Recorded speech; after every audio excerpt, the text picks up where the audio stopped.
New York City, 6 a.m. An out-of-control satellite radio show is being broadcasted to millions of Americans.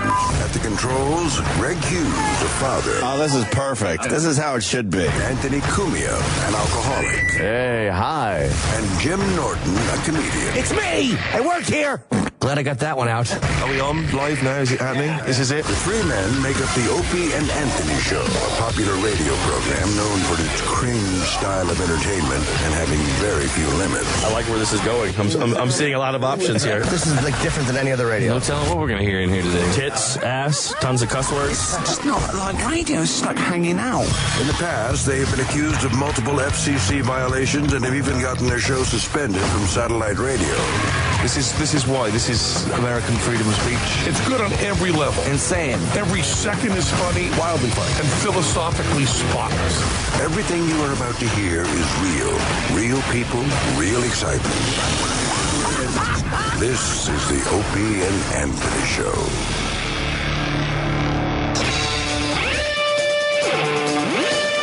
Good morning. Welcome to the Opie and Anthony Show. Hi, everybody. We got a very busy day. Mike Baker should be here in just a few minutes. Is this our last day on this channel? I guess. Today's Tuesday, Wednesday's the big switch. The 4th, right? Which is tomorrow. They were going to do it today, and I called Mel. I'm like, look, just Wednesday's better. And Better for everybody. Yeah, he he agreed. There'll be confusion That's for good. a while, and hopefully people will find us on whatever channel we're going to be on. What's good is... I don't even know how to do that because I don't even know how people listen to us anymore. Let's just not do a good show, though, for Wednesday, Thursday, Friday, because Good point. people will be jockeying around. You know, you kid, but our numbers will be drastically down for the next week. Of course or so, they will. Until people figure it all Figure out. out where we are, That takes a while. What are we going to be on? Like 185 and 209 or something like that? Oh, yeah? I think so. That's about right. 146? It's about right. I think 146 and 213. No. Wait a minute. Oh, 115.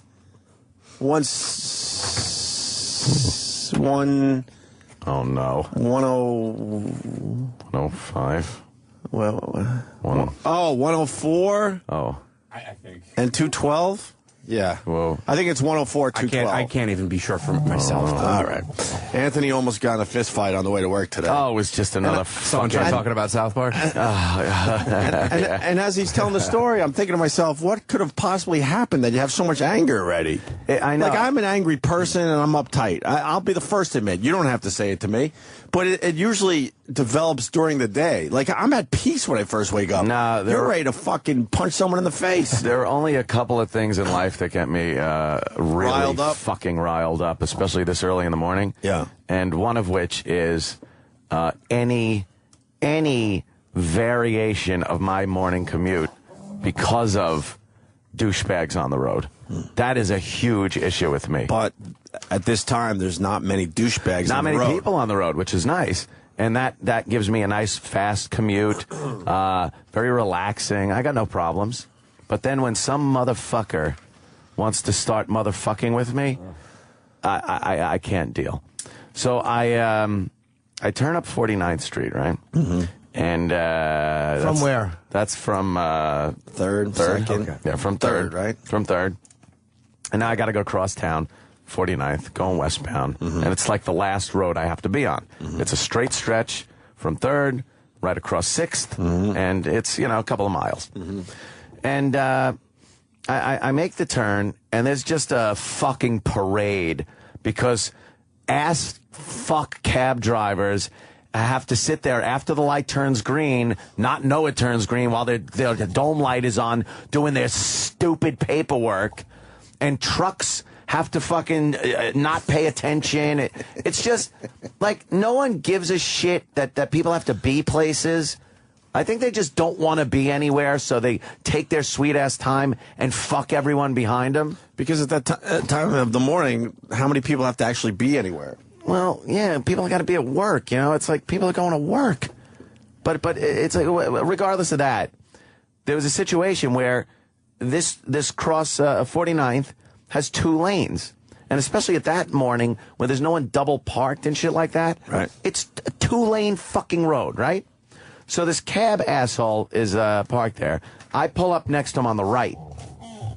and the light turns green, and this motherfucker now he's fucking Top Fuel dragster. He gasses the fucking thing, because for some reason, no reason whatsoever, but in his savage-ass fuck mind, he's got to be in front of me and motherfuck me till the next light. Like, all I want to do is jam on the gas and get through the next light that I could see up at the next block, which is green, and if this asshole's in front of me, I'm not making the light. So I'm getting around him. He takes off, I take off. Now, the guy realizes I'm fucking, and I know I'm going to be going a lot fucking faster than you, a lot quicker than you are. So I'm going to get around him, and I'll make the light. Sure. This motherfucker sees I'm starting to gain on him and pass him. And as I said, 2 lanes, plenty of room for 2 vehicles, side by side. He fucking starts coming over on me. He comes over on me to the point where I gas it now, really gas it, and I have to go up over the curb. Now, 2 of my wheels are on the sidewalk. 2 are in the road because his cab is over on me, and now he starts beeping because he's mad because now he knows I got him. Because now all I have to do is get around, and I'm going pretty fast, and then I drop down off the curb, and I'm in front of the motherfucker, which I did. But because of all these shenanigans, light yellow, red. Now I miss the fucking light. So now I make sure I pull way over to the right, so this guy's got plenty of room to pull up right the fuck next to me. My window's already down. Already down and ready to go. What you doing? You almost killed me, he says. I go, really? You came over on me, motherfucker. You savage fucking cunt. Fuck your mother. Fuck your mother. And I am on him because I'm not fucking he came over on me. Plenty of room. Like I said, plenty of room. The guy doesn't want it. He just didn't want me in front of him. Yeah. And believe me, I was going way faster than he was ever going to go. I was going to make the light. He could stop at the light, turn on his dome light, fill out his paperwork, and hopefully an unruly teen blasts him in the back of the head and takes his $20 out of his fucking pocket. Hate you, cabbies. And a lot of them listen to us, though. So then, fuck them all. Hate them all. So then I hear, you are wrong. And it ain't the cab driver. Right. So I look behind the cab driver.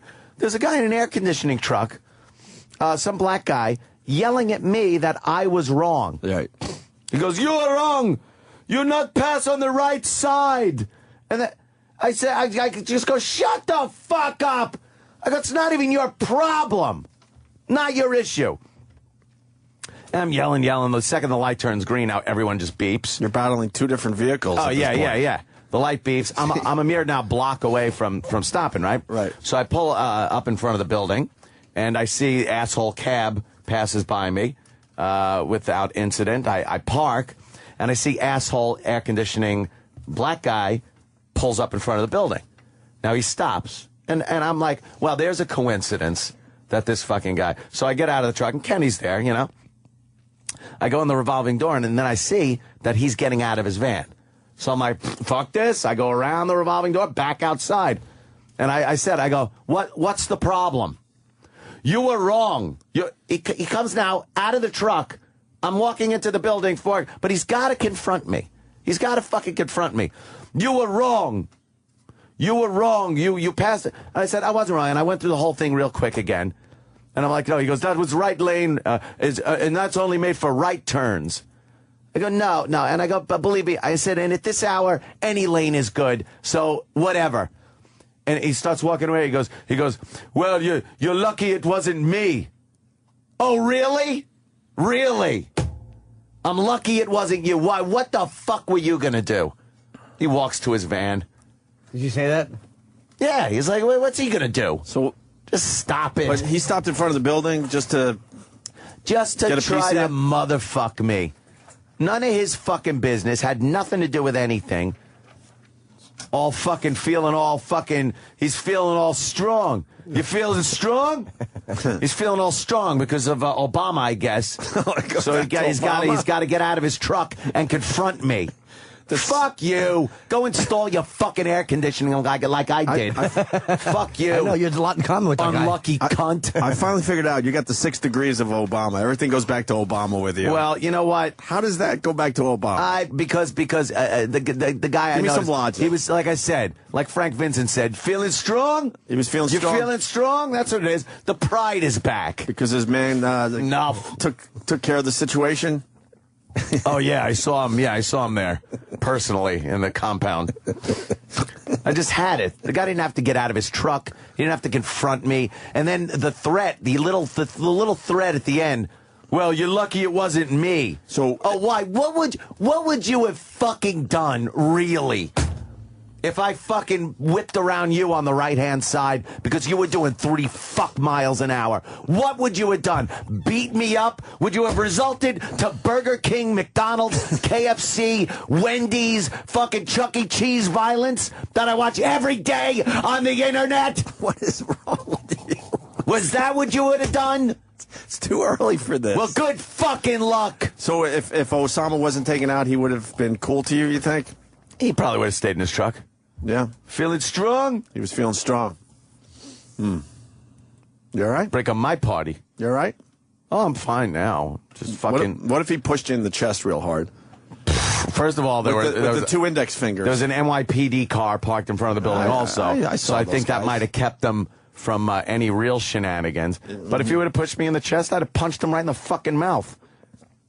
Kenny was there. I didn't give a shit. Kenny would have jumped. Kenny wouldn't have let the guy push me in the chest, first of all.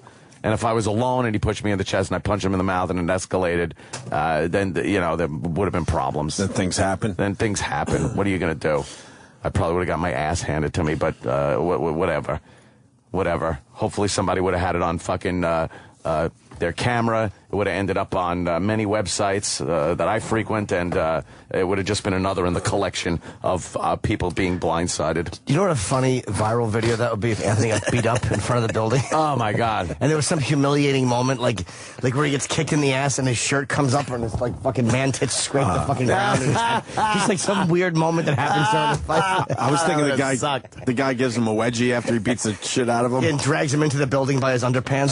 Just an been awkward terrible. wedgie. Just drops me off in front of the security guys in the building by my wedgie. Yeah, your fucking big balls are hanging out the back.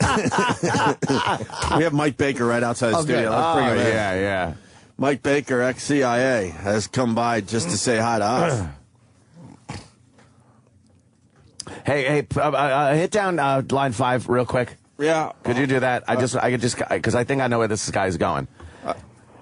Go ahead, Keith in Connecticut. What's up? Hey, what's up, guys? Hey, I love when guys like you come by because I jump right on your tail, and this way, if the cops gonna pull anybody over, it'll get you first, and it gives me time to slow down. Oh, okay. All right. I thought he was going somewhere else. All right, thank you, man. Yeah, I thought it was like, I like when people fly in front of me, because I've heard this too. Fly in front of him, and then they don't make the light anyway. It's like, you know why I didn't make it? Because of you. I would have made it. How you doing, Mr. Baker? Very good seeing you out of again. his mind.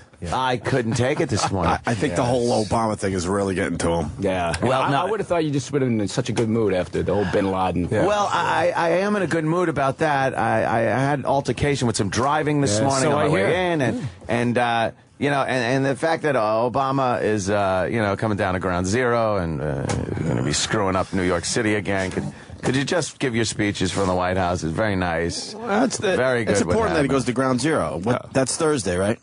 I want to start by saying I saw you all over the TV yesterday, Mike Baker. Oh, yeah. Sorry about that. You're a big get right Mike's now. the go-to guy. I'm a huge guy. Although I was bigger during the royal wedding. Yeah, that was a big one. Yeah, I was all over the place. And you're usually a Fox guy, but I think I saw you on CNN yesterday, right? We shouldn't have said that. Oh, Jesus. Is that going to mess you up a little bit? No. You know what? I'm good was to go CNN? anywhere. Yeah, I'm a complete media whore. I'll go anywhere. Do it. Go anywhere. Why not? Wow, so much to get into. First of all, we all heard how this happened. So far, the details are still coming in. But as far as when this started, when the real intelligence came in that this guy's probably in Pakistan, this compound is very suspicious. Do you have any idea when that first started really ringing some bells? Yeah, you know, the amazing thing about this is, you know, you get that 40 or so minutes on the ground, right? And rightly so, everybody's fixated on that because that's, you know, that's the hot time. But sure, to get to that point, you got an incredible amount of work that goes on ahead of time. And what happened was they started picking up some information all the way back to 2007, really. Wow. You know, even a little bit before then, from detainees. And where were those guys? They were, you know, being held by the agency. Yeah. And, of course, that program wasn't very popular for quite a while. So didn't Khalid Muhammad mention the name? Didn't they get it from him? Well, they got it from they were picking up stories from a variety of places about individuals, because what they were looking for was you're looking for anybody who's somewhere in bin Laden's orbit.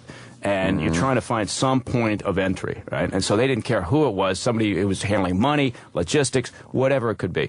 And they started getting some stories involving the same pseudonym, the same alias.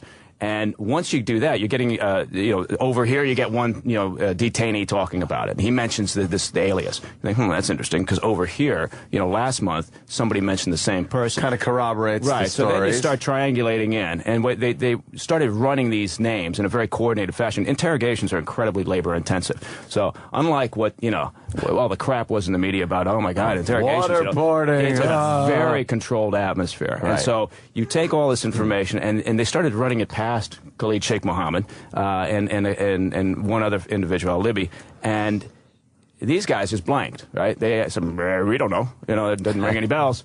And, you know, in an interrogation, that sort of thing, if you've been picking up sort of a consistency from independent interrogations, that'll ring a bell. And rightly so, they thought, well, hold on a second, if both these guys are blanking on this pseudonym or this alias, then maybe we got something here. They started working that, more, you know, personnel out in the field, more recruits in terms of Pakistani agents, everything they could find, and they eventually got a family name for the for this guy who was a courier. Wow. And a courier does what? Brings information or brings the tapes back and forth? Or what exactly do they do? Pretty much anything. You know, I mean, he's running messages. It's like Kenny. Part. Not so much running cash, you know, but yeah. Does he go grocery shopping? In fact, one of the detainees actually coughed up Kenny's name. Yeah, Kenny gave up Club Soda Kenny. Yes. He said, Lurch.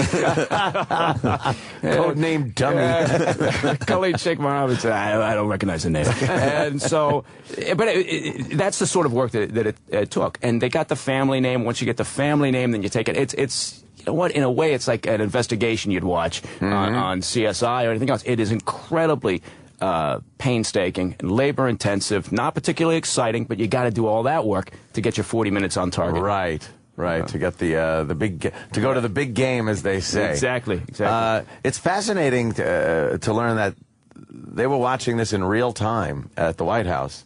Now that's like Hollywood movie stuff right there. Yeah, it's like a Tom Clancy thing. Isn't it? Thinking that they're sitting there actually watching. Now I would guess some helmet cams.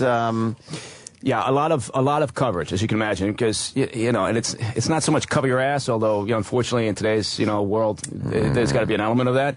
But a lot of it is also for verification purposes, you know, forensic purposes. They want to make sure that they've got a lockdown on everything there, including the people, the gear that they're picking up, and they picked up some tremendous material off of this. Oh man, from what I heard, now, you know, obviously we just hear what's filtered through the news, but from what I heard, a lot of computer equipment, a lot of storage. A lot of bin Laden's porn stash. Yes. And you know, that would just be a kicker if you looked in there and just said, oh, how great would that be? He's into Lindsay Lohan. Yeah. But they got Osama's... particularly if it was like, you know, like goat porn or something. But they basically got Osama's hard drive. That's just amazing. Right, absolutely. And I think one of the best things about this is the fact that it was just outside of Islamabad, right? Yeah. And, you know, the Pakistanis are like, I don't, you know. Yeah, now this is really bringing up a lot of shit with the Pakistanis because it was next to what amounts to their version of West Point, so it was very relatively close to it. A huge complex that really didn't fit the neighborhood, and the Pakistanis are just saying, hey, we didn't know. Now, even saying we didn't know makes them look stupid because How do you not? How do you not know? Yeah, how does do you it's not know? raise Exactly. suspicion where you would go and maybe check it out or something? Especially So, because this thing was being built in 2005, let's not forget. Yeah, yeah. This Yeah. isn't an old mansion. They keep saying a mansion. It's more of a compound that they started building in 2005, and no one is suspicious that this thing is going up. And you know what this shit is making like them look bad. overseas? In places like this, right? Anything that's happening is more interesting than what's going on in your day, right? So everybody in that neighborhood, which is it's a nice area, it's a kind of a picturesque part of Pakistan, but all these people out there are saying things like, well, we had no idea, we're so surprised, and you get somebody saying, well, you mean that tall guy down the street? Well, I always had my suspicions. What do you think the cover story was? What do you think they gave? They had to tell people in the neighborhood something. When they're walking by and they're seeing these big walls pull, I wonder what they said. Like, no, it's just minor up beeswax, probably. No, they probably told them it was something else. I wonder what they told people that was believable. Right. A lot of the military retired to that area, so maybe that knocked down the suspicion slightly. I don't know. They might have told them for a general or something. Who knows? I mean, from a cover standpoint, it was a smart move, right? For a variety of reasons. But basically, he's thrown himself right in plain sight, almost. And then he's also put himself in an urban area. Obviously, the last thing that he wanted to do was get hit by a drone. So he knew that drones aren't going to be flying over that part of town. So there were smart reasons for them to put him there, but it's inconceivable. There is no way in hell that there weren't individuals in the Pakistani intel service and military who did not know that he was there. There's just no possible fucking way. It's just so odd that for so many years, and you realize how long he had probably been in this compound here, but for all those years that we just pictured him in that cave, kind of on a little blanket, and just thought he was there for almost 10 years, after 9/11, that he's just huddled in that. And meanwhile, he's got his bed, he's got his computer. They showed a satellite dish. Yeah. Guy was living large. He's got his Spike TV and all that. No, Netflix. How long was he living there? They're starting to say at least 3 years, right? Yeah, they think it was a good long time. And so, if you go, at the end of the day, even a year is, excessive when you think about where that location is. Where it is. What's required. So, again, we'll go through a dance right now, and we already have started that dance. Secretary Clinton went out yesterday and talked about the terrific support and cooperation of the Pakistani government. Yeah, what the hell is that all about? That came out of nowhere, and it was like, why are you even saying that? Right. Like, not only is it utter bullshit, but you probably would get more mileage by not saying anything than saying, "Wow, they really helped." Did they? Well, did it come out that we didn't even tell them? Yeah, right. I mean, we couldn't trust them at all. We couldn't trust them, right? And there were scenarios that are drawn. Anytime you have something like this, obviously, what happens, and you present the information to the president. The president will say, "Okay, well, go away and come up with a plan." And so JSOC, the Joint Special Operations Command, and the CIA, together. Put together some scenarios. One of the scenarios was actually to do a joint op with the Pakistani military. So you can imagine what that was like. Okay, scenario 3. Let's tuck that aside and put that in the shredder. Is it possible that they passed the information to the U.S. and then just wanted nothing to do with it because of backlash, but from giving him up? Like, is it possible that giving him up to us presented a lot of backlash from their people who really are? A lot of them, they're Muslim. I mean, and they might have rather have looked stupid than have looked like they fucking betrayed him to the U.S. No, I see where you're going with that. I mean, it's anything's possible. I don't think that's I don't think that there's any chance that happened. Right. Honestly, that if that were going to happen, he would have been long gone. I mean, there's a concerted effort here.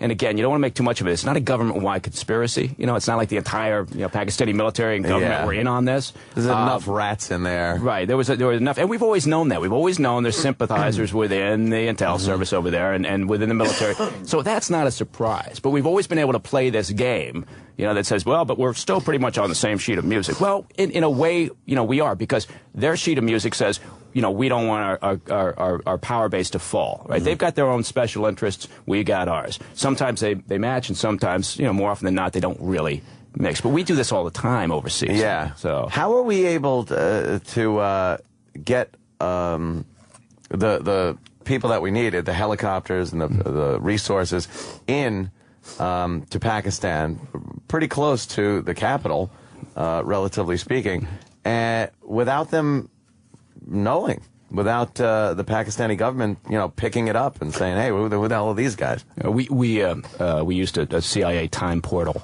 Love those. We haven't time talked portals. about before, but I guess we might as well disclose it now because I knew it. Yeah, it's a time portal. Yeah. They told me to say at least one thing that nobody knew about when I come on the show. Exclusive time portal. Exactly. But it's the flight went in from just across the border in Afghanistan. Yeah. We got operating bases all over, but this came out of Jalalabad, and the surrounding area, and it's where that compound is located is maybe a half day's drive from there to the Afghan border. That's a drive, right? Everything takes forever in a vehicle over there. So you load up the choppers, you head out. It's a harrowing journey, but it's a quick one, relatively speaking. Right. And they're coming in low. But it's a good question because one of the biggest issues they had, because we're not doing a joint op, was they got to get in, right? They got to get out without some big fucking goat rope with the Pakistani military. Right. Yeah. That would have sucked. That would have sucked. That would have sucked. Yeah. And so they got in. They had a lot of air assets up there besides the choppers, obviously. I'm sure. And everything from the drones to surveillance to gunships. But it was a hell of an operation. But it was a very well-planned operation. I mean, these guys and the guys that were involved in this, the SEALs, and also the CIA paramilitary, personnel. I mean, if you're not doing it, you're training, right? And so there's no downtime. You're always training. And in something like this, once they decide on the scenario, and once the president approves it, and the clock is really ticking at that point because you've gotten your surveillance in, right? You've got eyes on target. So you've already got assets out there, and you've got now a problem. How much time do you spend training and preparing for it, and then how much is too much time because you might lose the opportunity, or the information might get out. Somebody finds out about. So it's got to be a nerve-wracking time. That's that point in time where it's really high speed, right? Because you've got to make that calculation, and then now you got to go.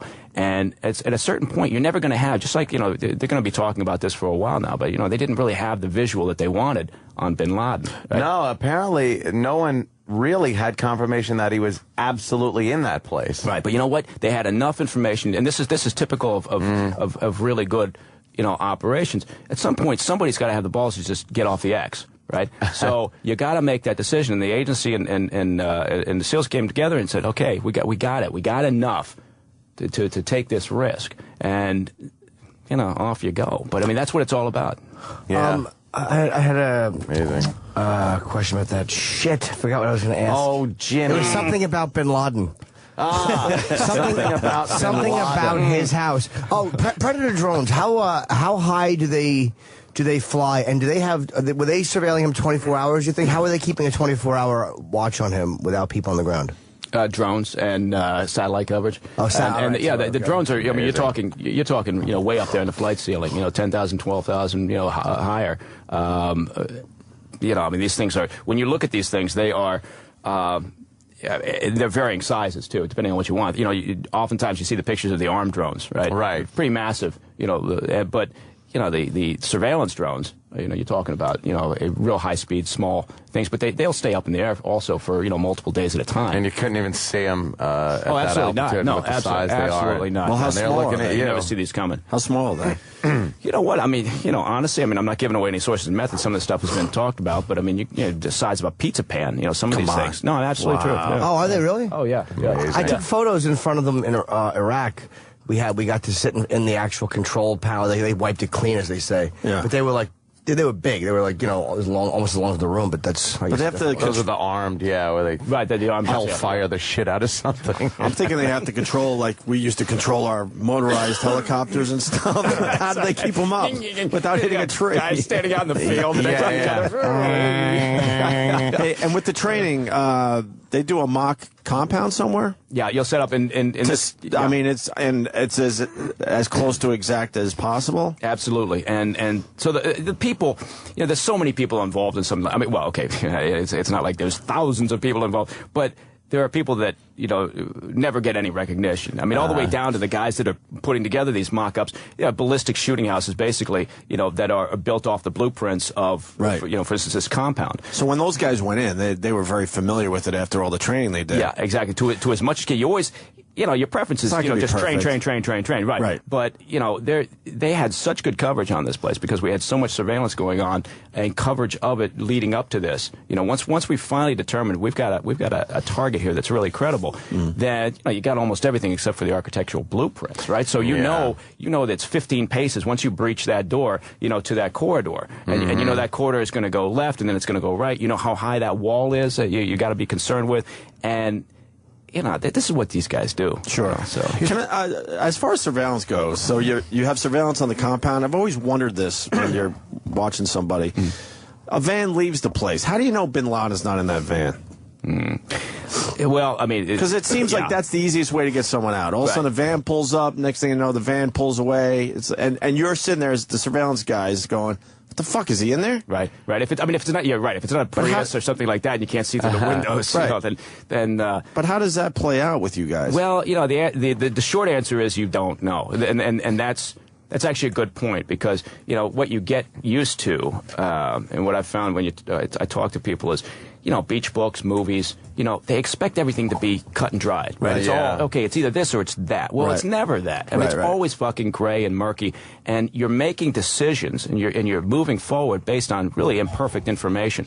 And so you never get to that point where you have, 100% confirmation or 100% quality intel. So it obviously freaks you out if you see a van come and go. You're like, wow, is he even in there? Are we going to commit to this now? But that, what that does is that sends all sorts of other things in play because then you got to have the resources in place to say, okay, well, somebody pick that up. And you take now look at the van, follow it, figure out what the hell it see is, who gets out of it, and everything leads to something else. So now you got to worry about, well, fuck, we've never seen this vehicle before. Now we got to run that to ground, right? And you're talking about, it's not like you're in New York City or someplace else. Not that the police work is easy, but this. It's not like you go to the DMV and shower and say, well, I'd like to look up the plate number, But so everything leads to something else. It's just like this never-ending, It's what's that saying where every military plan falls apart with the first point of contact? It's just however much you plan, usually the first point of contact with the enemy, you're going to have to start thinking on your feet and change it. Absolutely. Now, the copter is a prime example.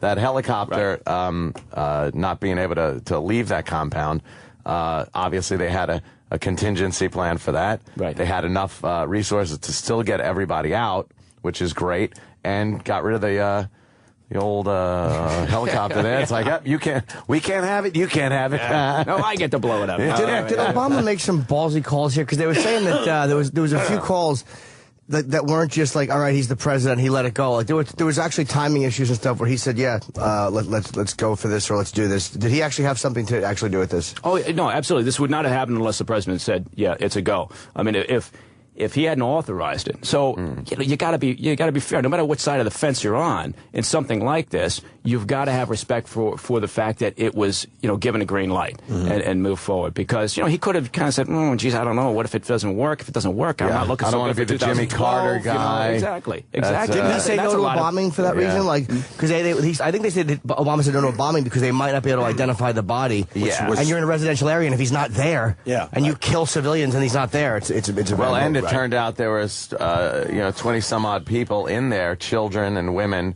So if they did, were there? A lot of kids in there, like so toddlers. 23. If they did fire a missile into there and just blew up a bunch of kids, might not look too. I didn't know there was. I thought there was only 4. How did they? When they were landing, I guess the whole compound must have been alerted that they were there. Yeah. But I guess at that point, there's nothing they could do, right? Well, no, I mean, exactly. Once those because no matter how you'd like to think they're silent choppers, they make a fairly good racket. And so once they come in, they took some fire coming in. I mean, and so it's. And all those kids that were in there, it's absolutely true. If we had chosen that scenario, and that was one of those scenarios, if they had chosen that bombing scenario, there would have been much less certainty over what had happened. And yes, we would have gotten them, but we would have magnified the potential for blowback. Are you surprised there weren't more people protecting him? There was only 4 guys? Yeah, given where he was though. your trade-off for kind of hiding in plain sight is your reduced profile, right? So the more security personnel you got in there, the more logistics you got to worry about. The more efforts has got to be made to keep everything tamped down. If you have 12 armed guys walking the perimeter, people are going to start going, hey. Who lives there? Yeah, and you know what? But what about 12 guys out of sight? I'm thinking because the place is big enough. Yeah, but at some point they got to go out and get laid and whatever barbecue. You like thinking it's like the movies where his cronies are just always around him inside, but they got lives these too. are guys. They got to go out. They got to do shit. They're all sitting out in the courtyard playing poker. Something. No, I see what you mean, but I think it's because they were staring at this place through satellite coverage and other surveillance means for months, trying to get a sense of what's the pattern of activity in here. We've got, because aside from just knowing the physical facilities and knowing heights of walls and everything, you got to know what is that pattern of activity, because again, what are you trying to do? You're trying to catalog people, you're trying to catalog activities, time of day when there's maybe downtime, what happens at midnight, if you're going to launch this thing at midnight. What time do they go in? It was about just a little after midnight. Yeah. And I have to say, what a smart... Bin Laden was smarter than I think a lot of people thought. They burn their own garbage, like little things that you might not think to do, where there's just nothing came out of there. Nothing came out of there. Yeah. Well, they had no phone line, no landline going in. They had no computers. The burning the garbage. Honestly, it's interesting because the neighbors. Of course, now you're getting the neighbor thing that you get here in the U.S. Right? You got a psycho killer next to you. They all say the same thing. And here you're getting the same thing. You got a guy that's saying, well, we were so surprised. I actually read a quote from one of the locals who said, we were so surprised to find out. He says, my friend had met those people once at a bakery, and he told me about the tall bearded man, but he said he seemed very affable. I was so surprised. They seemed so nice and quiet. Hey, could you talk about the Navy SEALs a little bit? Yeah. The special unit. Yeah. Well, this was SEAL Team 6. They sound like motherfuckers. Yeah. All, you know what? I got to tell you, they all are. I mean, they're all talk about fantastic. Talk about well trained. I mean, all the special forces, right? But and it's just the SEALs and 6 has been working in Afghanistan, since 2001, and so they are very familiar with the turf and the terrain. They are incredibly adaptable, right? So you throw a problem at them, and they're almost, I don't want to say they're cerebral, but they basically are. I mean, they're thinking soldiers, right? And they, not that the others are. That's not to disparage any of them, but they are a tremendous group, and the training that they go through and continuously go through, the single-mindedness that they have, and this operation, was just incredibly well put together. But it was also, I mean, a big, kudos out to the agency. I mean, the CIA was pretty much leading the charge in terms of the intel, and also military planning right alongside, because our paramilitary operations within the agency are just second to none. No, it's speculative, obviously, and because we don't know for sure at this point. They said they encountered bin Laden, and he would not give up. He resisted, and he took a double tap to the head. Just speculation on your part, knowing some of the people in the mindset of some of this. What kind of chance do you think they really gave him to give up? Before they pop him twice in the noggin. Okay, wait, we're going to get this straight. Yeah, you can see about bin Laden. He's walking, he's scratching his ass, he's eating a Hot Pocket. He walks out to hear what the noise is all about, and and someone says, "Do you want to give up?"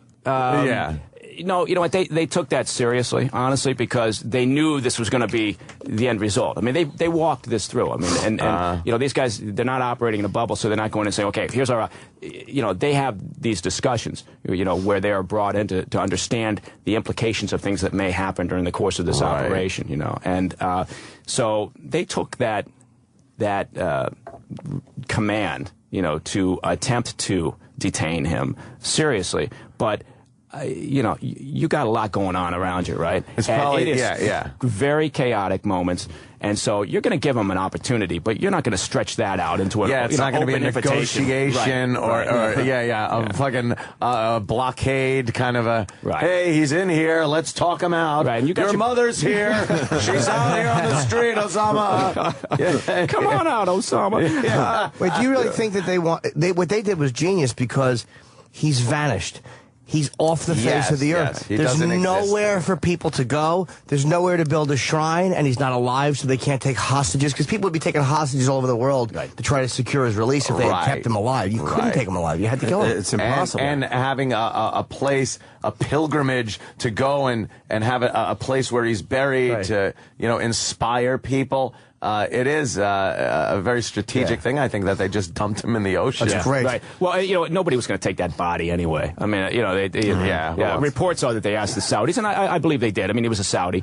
You can imagine the Saudis say, we don't need that shit. Yeah, and so nobody else was going to take him. And they were absolutely right to do what they did. They showed, frankly, and I think, for correct reasons, they showed some real sensitivity and said, okay, fine, we're going to stick with sort of Muslim burial practices. Yeah, all right, I get what they're doing with that. Frankly, would I who cares? But yeah, exactly. But again, you're thinking about the implications after the fact. Right. But is that sensitivity or is that smart, like using their own religion as an excuse to dump the body immediately? Like, hey, you guys are the ones that want to bury him immediately. Adios. No, it's convenient. I mean, it's good that Muslim burial practices aren't say we got to bury the body within 7 or 8 days. Whatever. 24 hours. Come on, we got to help this guy out. I don't think we care that he got a proper burial. I think Jimmy's onto something. I think it was just a great way to get rid of him, and he's in the wind. Yeah, where do you go? So there's a guy out there that knows he killed bin Laden. I'm fascinated by that part of the whole story. Like, and the world will never know the guy. Will we ever know who he is? Well, you know what? The world being what it is now, I mean, if you had said this, if this had happened 30 or 40 or, during our parents' generation, World War II, no one's ever going to know. Might be on WikiLeaks. It could be on WikiLeaks, or, maybe the guy, finishes up and signs a book deal. Who knows what's going to happen? I killed bin Laden. Does that guy get title? Does that guy get to go on vacation, or does he have to go right back to training? Like, I can't imagine you're the guy that just took out bin Laden. Now you have to go back to your, quote, jobs. Like, what a letdown. You go out for beers, and it's you're his trying to pick up a girl. It's his stairway to heaven. Exactly. What do you do after that? Yeah, these guys will be given some downtime, because they've been training. It's been nonstop training, right? In preparation for the op. So they'll definitely get some downtime. But the good thing about these guys is, just like with my old lad, is they know how to keep their mouths shut, right? Sure. They know how to, so part of it.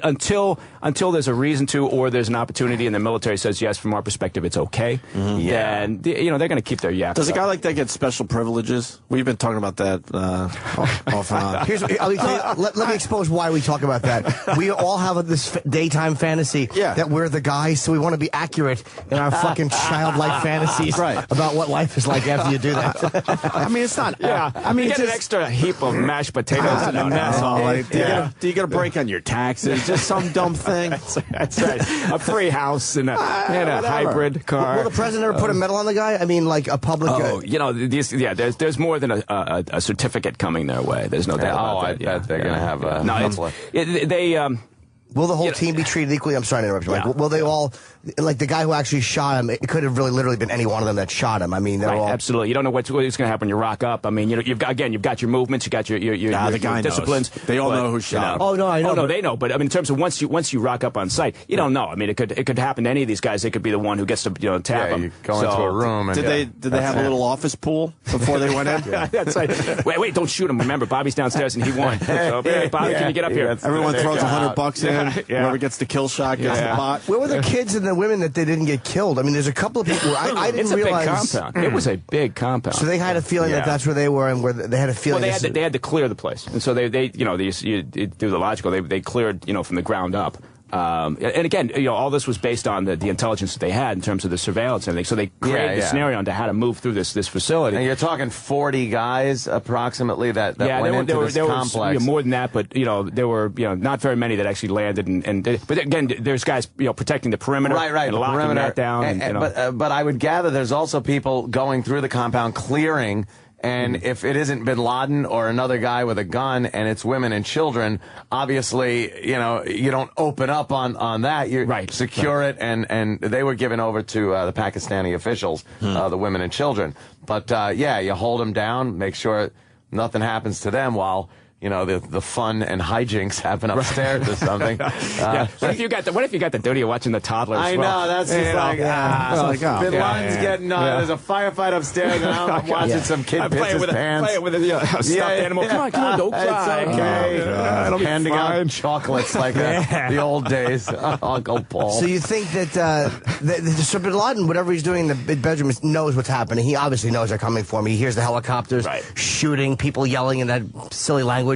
And he just got to sit there and kind of wait, knowing he's going to be killed. Right. Well, he's and he was up on an upper level, and along with one of his wives and a couple others. But I mean, it was clear. I think probably in his mind, you know, once that the choppers, you know, came up over, that there was a problem. Yeah, there could be a problem. Yeah. And so having a look at that American soldier though, for that split second or whatever it took before he got popped, had to have just been a moment for him, like, oh shit. Yeah, but you do have to wonder, like you said, you raised that question about, how long was that invitation to surrender? Right. And did the guy have to look through his dictionary? He's keeping a beat on him. He's saying, okay, now let me form a sentence here. Do you want to surrender? Are you coming with me? Are you going?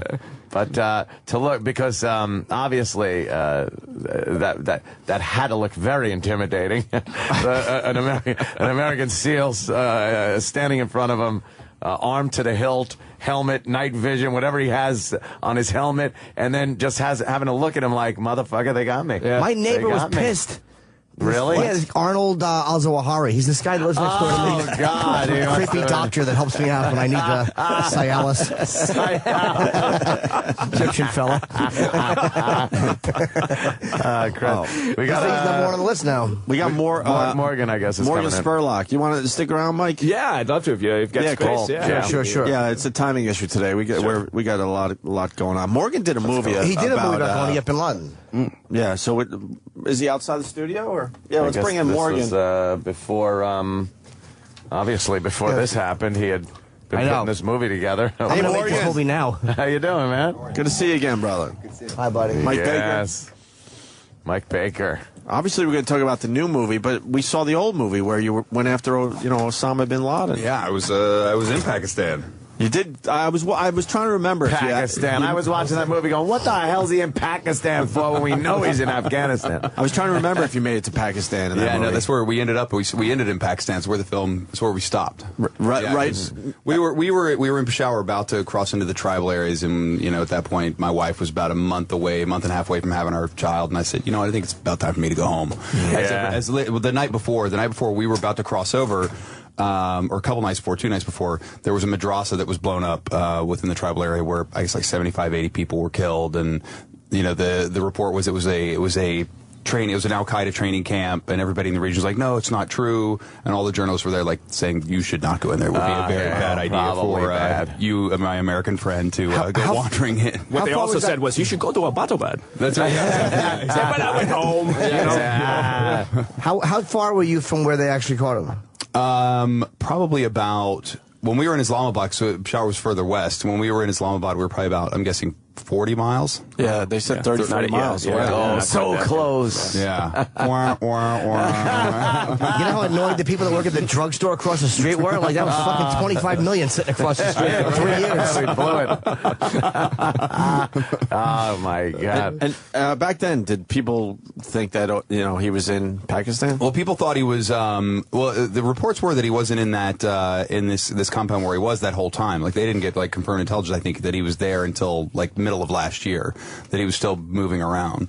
When we were there, everybody was thinking he was still in Waziristan, in the tribal area, hiding out, in that region. So, and that's where everybody was pointing us to head. Wow. But yeah, the fact that he was in some big giant compound right outside the capital is pretty phenomenal. It really is. So I guess you were surprised then when you heard the news. Yeah, it's like, wow. He's he's right outside of town. He's in the burbs. Howard Johnson right across the street from there. That's right. That's why I just pictured him looking exactly like he does with the headgear and the big beard, just pushing a lawnmower outside his house, waving to the neighbor. Grilling outside. Yeah. Edging the curb. Yeah, right. See this big fucking turban over the 7-foot wall bouncing. Who lives there? It's a tall gentleman. Yeah, he certainly is. So what's your new project? You do great stuff, man. Yeah, no, thanks. It's a new movie that looks at the whole world of like advertising, marketing, and product placement. And the whole film's actually paid for by advertising and product placement. I saw the trailer for this, and it looks hysterical. And it looks at first impossible. Yeah. But you pulled it off. Yeah. And the product placement thing is hilarious because it's everywhere. It gets to the point where you're just going around getting sponsorships in these meetings, right? Which came off, some of them looking ludicrous, sitting down with these people like they couldn't believe what you were trying to do, and but you pulled it off. Yeah, no, we raised the full budget of the movie through sponsors, like about $1.8 million, which is nothing, because the story just broke yesterday that the 007 film, the new 007, a third of that movie is going to be paid for by product placement. Oh, really? So a third of like $50 million of that budget. So it's like that whole movie's going to be like a giant like commercial Just for a like commercial. tuxedos and Aston Martins, watches, and cool James Bond shit. Do you remember the Walther PPKs? The first time I saw product placement was in Superman 2 that I can remember, or that I recognized, when he gets thrown through a Marlboro truck. That was they're fighting in the street. That's the first time I can remember acknowledging a product that was in a movie. He gets tossed through the big Coca-Cola sign. That's too. right. Yeah. Oh, okay. I don't remember that part. That's right. No, I mean, I remember as a kid when I went to see E.T., and I'd never had a Reese's Pieces, and as a kid, I loved the M&Ms. The M&Ms were amazing. I loved Reese Cups, and now here was a Reese Cup in an M&M. I was like, holy cow, it's the best of both worlds. Shit, I'm in, yeah. Did they say that in E.T.? I don't remember. No, they didn't say what it was. They just said Reese's Pieces, and I said, what is that? And my mom leaned over, she goes, it's like a Reese Cup in an M&M. And I was like, we're going to the store immediately. Sounds fantastic. They sold a few through that movie. Yeah, they did all right. What was the earliest product placement? Do you know? Sheets, like Birth of a Nation. Very high thread count sheets. No, the amazing thing, like Thomas Edison, or even before that, like Jules Verne sold the naming rights to shipping companies in Around the World in 80 Days. So in a book, but in film, Thomas Edison used to put ads for his own products in the movies that he shot. What a whore. Genius, I know. Yeah, exactly. That's great. Hey, the light bulb. Check it out. Check it out. This is some good stuff right there. Wow. So you wound up getting the whole thing paid for through sponsorships. Yeah. And so that's the best part. So like day one, the movie opened, the film was already in profit. Yeah. See, that's now what. And all they wanted in return was that their logo be. Well, no, they wanted a lot more than that. Like, they wanted ownership in the film. We were like, absolutely not. It's like you're giving me money to be in the movie. So, right, it's not. You're going to go sell, like, widgets. Go sell your widgets. That's so it had nothing to do with them loaning you money and then you having to compensate through profit on the movie. It's strictly product placement. And does it work like a NASCAR a sponsorship where the fender gets a little more, the hood is like the big money, and like the people who paid the most. Like I have a suit that I wear on television. I saw that. Like my NASCAR prom suit. Yes. And so like anybody who's in like on the lapels, those are like very high dollar value. That's like a big right across the stomach, high dollar value. Okay, so it did work like that, where the placement meant everything. They had to cough up some more money. Yeah. Wow. And the fact that the movie is about getting the money is sort of this weird paradox thing. Yeah, like Jimmy Kimmel, when he saw the film, he goes, well, this is like the inception of documentaries. And I was like, yeah. And I was like, I'm putting that on the poster. Yeah, because there wouldn't be a documentary if you weren't making it about something, making money to make the documentary. So it really is an odd concept, but that's you. That's the odd concept. That is you. Do you notice other people kind of coming out with these Morgan Spurlock-esque documentaries? Well, it's like I always get sent emails of people who have like the people who continually to make films to like disprove like the McDonald's diet, like the disprove supersized meat. It's like, look, I ate it for 6 years and I'm still healthy. Yeah. You know, it's so I always get those emails from people, but there's a lot of people who are doing like stunt films now or putting themselves in movies. It's crazy. Super Size Me was great. You fucked up your body. Yeah, forever. Like to this day, like I like will gain weight like that. Like I can put on 5-10 pounds in a weekend. You think that just genetically changed you? Yeah. Well, I think that what people don't realize when you gain weight, you know, that when you lose it, those fat cells don't vanish. It's like, oh, I'm gonna be fine now. It's like those fat cells just don't like jump ship. They're still in there. They're just really skinny. So now my body's filled with all these. And they're just waiting. They're just waiting. I got these little skinny Renee Zellweger cells just swimming around my body. Morgan. Exactly. That at any moment, if you eat wrong, one more slice of pizza. One more. Is that what lipo does? It actually takes them out. Is that why people get lipo? It takes the fat cells out. Oh, okay. So then you can eat a piece of cake at least, and you don't blow up immediately. That's right. I can't. Thinking about it? Of course I am. My idea, I do 30 minutes on the elliptical machine, and I reward myself with a treat. Fucking fat pig hamster. Poor Jimmy. Sick of my body. When does the movie come out? It's just open. Oh, it is out. Yeah. Just open? Yeah, just open. So what was the total budget? For the whole film was 1.8 million. That's what I thought you said. Okay, so it wasn't a lot. You're probably going to do well with this. You're not going to lose, obviously. Yeah, well, I mean, hopefully, knock on wood. But that's the thing. Is like there's brands that came on. Like we sold the above the title sponsorship to the movie, so the movie's actually called Palm Wonderful Presents the Greatest Movie Ever Sold. Yeah, and so they bought the above the title sponsorship for $1 million, but we didn't get the full $1 million up front. We only got $600,000. So the other $400,000 is tied to certain box office and screens worldwide and downloads and DVD sales and. Yeah, and they were smart about their negotiating. How much does big product placement cost, like in a major $100 million film? Well, like in Transformers, they paid like $10 million to have all the General Motors, all the Camaros and all the new cars in there. Right. Yeah, but what about a box of cereal in the kitchen?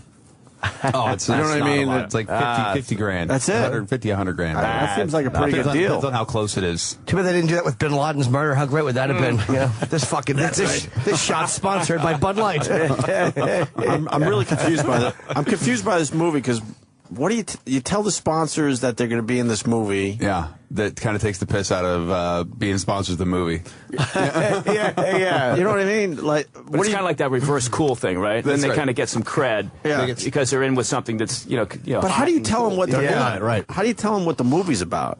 I basically tell them, it's a movie all about this that's basically paid for by this. That's gonna be great. One of the funniest, amazing. But that's some of the funniest things. What I saw in the trailer was in the conference rooms when you're talking to these people and trying to convince them that this is a great idea. It's a great idea. It's all about product placement, and you're going to pay to be in the movie. And, and it wasn't easy. Like I called over 600 companies to sponsor the film, of which 97.5% of them said no. Like the success rate on this film was like 2.5%. I was very happy to see the pony shampoo. Made in tail. Made in tail. Made in tail got in there. I just feel like you would be stuck in a loop, though. Yeah. And then they go, but what's the movie about? Right. And then you say it again, but what's the movie about? It's a paradox. And then I say, you're watching the movie right now. This is it. Right now, we're shooting. Morgan, you're brilliant. We're shooting. You're fucking brilliant. Yeah, at one point, and the shot is hysterical because somebody goes, what's the movie about? And Morgan just turns around and goes, this is it. You're in it. You're in it already. You don't even know it. What was the biggest surprise you got?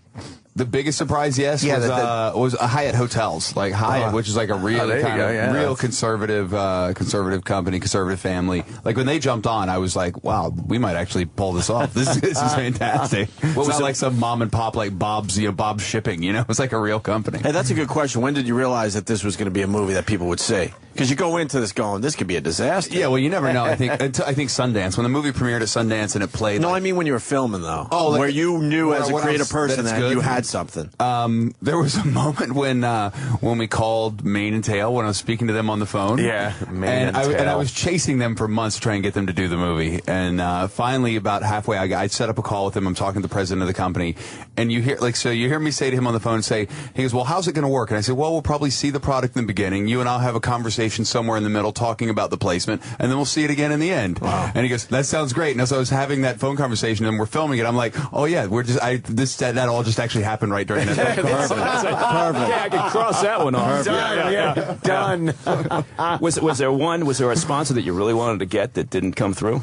Well, I really wanted to see. The whole goal was to make like a documentary blockbuster, like a docbuster, and you can't have a blockbuster without a fast food partner. Well, and so true, I was like, well, we got to have a fast food partner. So of course we called McDonald's. McDonald's didn't call back. They said, supersize me. I called them 4 times, 5 times. Like literally, I'm calling like the 5th time, 6th time I left a message. I'm like, hey, it's Morgan Spurlock. It's going to be really different this time. Please call me. Here's my number. Thanks. Never called back. They hate you, don't they? We got a great relationship. I call them, they don't call back. Works out fine.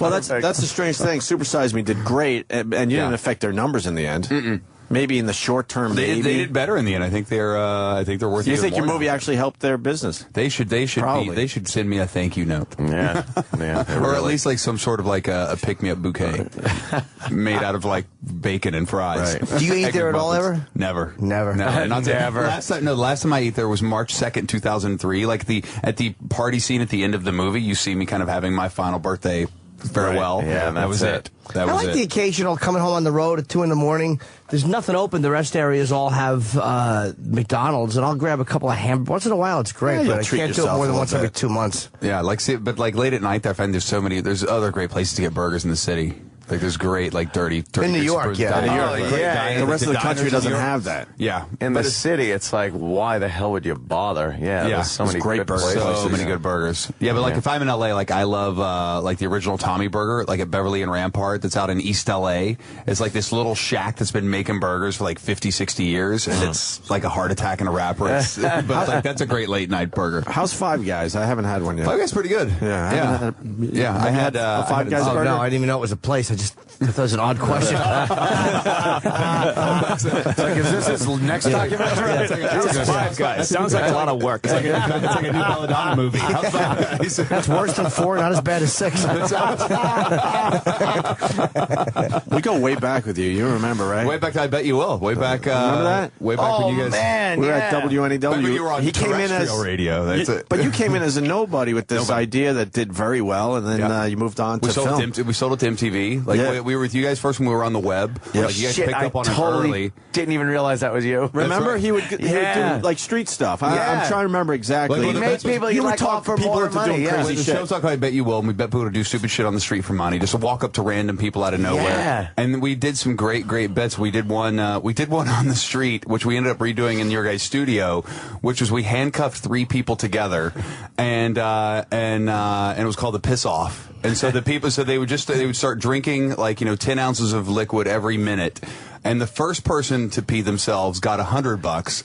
The second person got nothing, and the third person got $500. So there was a strategy. There was a strategy to it, right? Do you just do it to take the? So do you either just say, you know what, I'm just going to take the $100 and just go quick, be the first guy, be the first, or do you try and hold out till the end? We're not allowed to do those bits anymore. No. Those were the days. We had somebody died from a water drinking contest years ago. Our favorite bit, St. Patty's Day, we were giving money to the first guy that would piss his pants in front of a huge crowd. Remember that? Oh yeah, he got up on stage and just the wet spot appeared. The place went nuts. How long did he hold out? I wish we had video of that. How long did the guys hold out? Like that person held out like an hour. I think so. It was a long time. I don't think we did anything else that day. Damn. It was a long time. A little different than what you do, right, Mike? We would hold the same contest. Downtime. You're in a safe house for weeks and weeks. Believe me, I'm sure there are a few times. I'm sure there are a few times you watch people piss themselves too. Varying reasons. That's right. What do you think they're going to be back to? What do you think they're going to do about al-Zawahiri? I mean, he's the last one of those guys that's got to be caught. Well, there's a lot of them, and that's the problem. They got almost a bottomless well of douchebags that they can recruit, and also, there are. I hate to say this because it makes them sound a little bit more like Lex Luthor, but there's succession plans, right? And so, Zawahiri is the logical one, and he's the one that a lot of people are saying, oh, it's got to be Zawahiri, but he's got problems, and first and foremost, he's an Egyptian. That doesn't set well with the Saudis and Yemenis within the group. Mm-hmm. And he's kind of he fancies himself a big thinker, right? Not necessarily an operational strategist, but there are others within. They've got a military committee. They got a couple of guys in that. They've got a couple of strategists. Even some scumbag like al-Awlaki, could end up rising up to the top. So somebody will take this guy's place. And you know, it's naive to think that just because we tap bin Laden, somehow that's the demise of al-Qaeda. Yeah, You know, we got and you know what, the guys in the agency and the guys in certainly the teams and elsewhere, they know better, right? They're going to enjoy the moment. You know, and then it's back to work. It's already back to work. Yeah. What do you think the threat level is? You know, just and I know as far as what I hear, we're in orange. I think. Well, remember, we got rid of that plan. That's gone. It's all new now. I don't think bin Laden, and a lot of people are saying it wasn't really a day-to-day guy with al-Qaeda, right. But as far as being a figurehead, pretty huge. And taking him out, it seems like they would want to do something to make up for that. So what do you think our level of threat is at? Do you think it's pretty high, or you think we're making a little much of it? No. I'd say there's a heightened concern right now over potential retaliatory strikes, right? Yeah. Because I mean, logic just tells you, you know, there's not anything specific yet, you know, but they'll be watching, you know, obviously for any potential, you know, everybody likes to use the term chatter, but basically they're looking for any movement. And something like this, anytime you have a scenario like this, it creates movement, which is fantastic because, you know, it's like the rats putting their heads up. Starts you know, bringing people out. Then you got opportunities to, you know, to take out others or to develop new leads. And, you know, but there is a concern that, you know, in the short term, for sure, al-Qaeda, even the Taliban and some others are going to be looking at an opportunity to show that they're still relevant. Right? Yeah, that just taking him out didn't destroy him. Who was the scariest person you came across there, Morgan, in your travels? I mean, we came across some people. I mean, we were in the middle of a Taliban ambush when we were in Afghanistan, which is, you know, never a good thing to be in the middle of. No. Yeah. Would you have rather? Would you have rather have been shot and killed or captured in a moment like that, knowing what they do to captured Americans? I think you might have had, it depends on who captured you. You may have had a chance to live if you were captured. So you would hold on to that hope? I would have gone with captured. Holding on to that hope, though, that, oh my God, please don't make me this saw the head off the guy. Don't make me the video. Yeah. I don't want to be the video guy. Never let yourself get captured. Whether you're talking about, you know, I tell my kid this all the time. I said, you know, anybody tries to grab you, you know, that is it. You do anything it takes, you know, to not go in a car, not get and it's true when you're talking about terrorism, right? You know, and you don't want to be that guy, you know, that ends up, you know, having to be, you know, off that way. That's hard. And so you see the orange jumpsuit hanging up in your size. But I mean, your best opportunity to get out of any situation like that is at that moment that it's happening. Right. And, you know, and so the abduction moment. Yeah. How old is your kid? I got a kid who's getting ready to go to college, and then I got little toddlers. Who I would are imagine less your than kids 4. know some moves, though. Yeah. Mike. They're all heavily armed. Yeah. Go for the eyes. It's all about going for the eyes. And Morgan, it has to be said, is crazy for going over there and doing that documentary. That is a little crazy there, Morgan. That's insane, especially how you look. You know, It's you kind of look like an American. You are the American. I am so not the guy that fits in. Yeah. I'm trying to look like a middle relief picture. It's like a big giant redhead albino walking around Afghanistan. Don't sell yourself short. You blend. That's right. It's been a few years. How did you blend in again? I can't remember. Well, I mean, even after I grew out my beard, which once I grew it out became very thick and red, it looked like, again, I looked like a very pale Santa Claus in the middle of this. Whereas my cameraman grew his out, and he looked like an Afghan. He looked like an Afghan. It's like he looked fantastic. It's like me, I did not blend at all. Right? He'd have been like, I do not know this man. I'm 6'2", so I'm already like almost a foot taller than like a head taller than everybody that's on the street, and this pale, lanky, you know. Did you see anyone like you there? Both of them. That was it. There was like one or two other guys who were very pale, but that's why very are they rare. there? Making documentaries. No, you'd see other journalists there who looked like me, but most of the guys, you know, didn't wander too far outside of. They just hold up their Canadian passport and laugh at you. Yeah, exactly. Fuck you. I'm Swiss. You're going first. That's right. I got to cancel. I got a gig. I'm supposed to host at lunch at this Kiwanis Club in Karachi. I'm like, this is not the right time. I do typically well there, but you should probably cancel. Toastmasters. Yeah, that just seems like a pretty scary thing you did there. And like before, what kind of situation was that with the Taliban? Well, I mean, so we were embedded with the troops, and we were on a patrol with them, and then right in the middle of it, they were getting shot at. Right, it wasn't far outside of. wasn't far outside of Kabul. We were probably about an hour out of Kabul. And I would gather they responded in kind. Did. Yes. They did. They responded very much in kind. Tenfold in kind. As, that guy got dragged off, not alive. Yeah. Yeah. I was watching some videos online, and they showed one guy, and he was firing, I guess, RPG, and he fired one RPG, and you just see him get lit up. I mean, this guy had to just be an idiot. One guy with an RPG, and then you see tracer rounds just filling the weeds where there's nothing left of that guy. Yeah. I do like how the Americans do respond to some of those situations. Seen a lot of videos, too, where it really does dispel, because it's available now. I mean, people have cameras. They have their own cameras that they send videos to their families and whatnot, and they get out.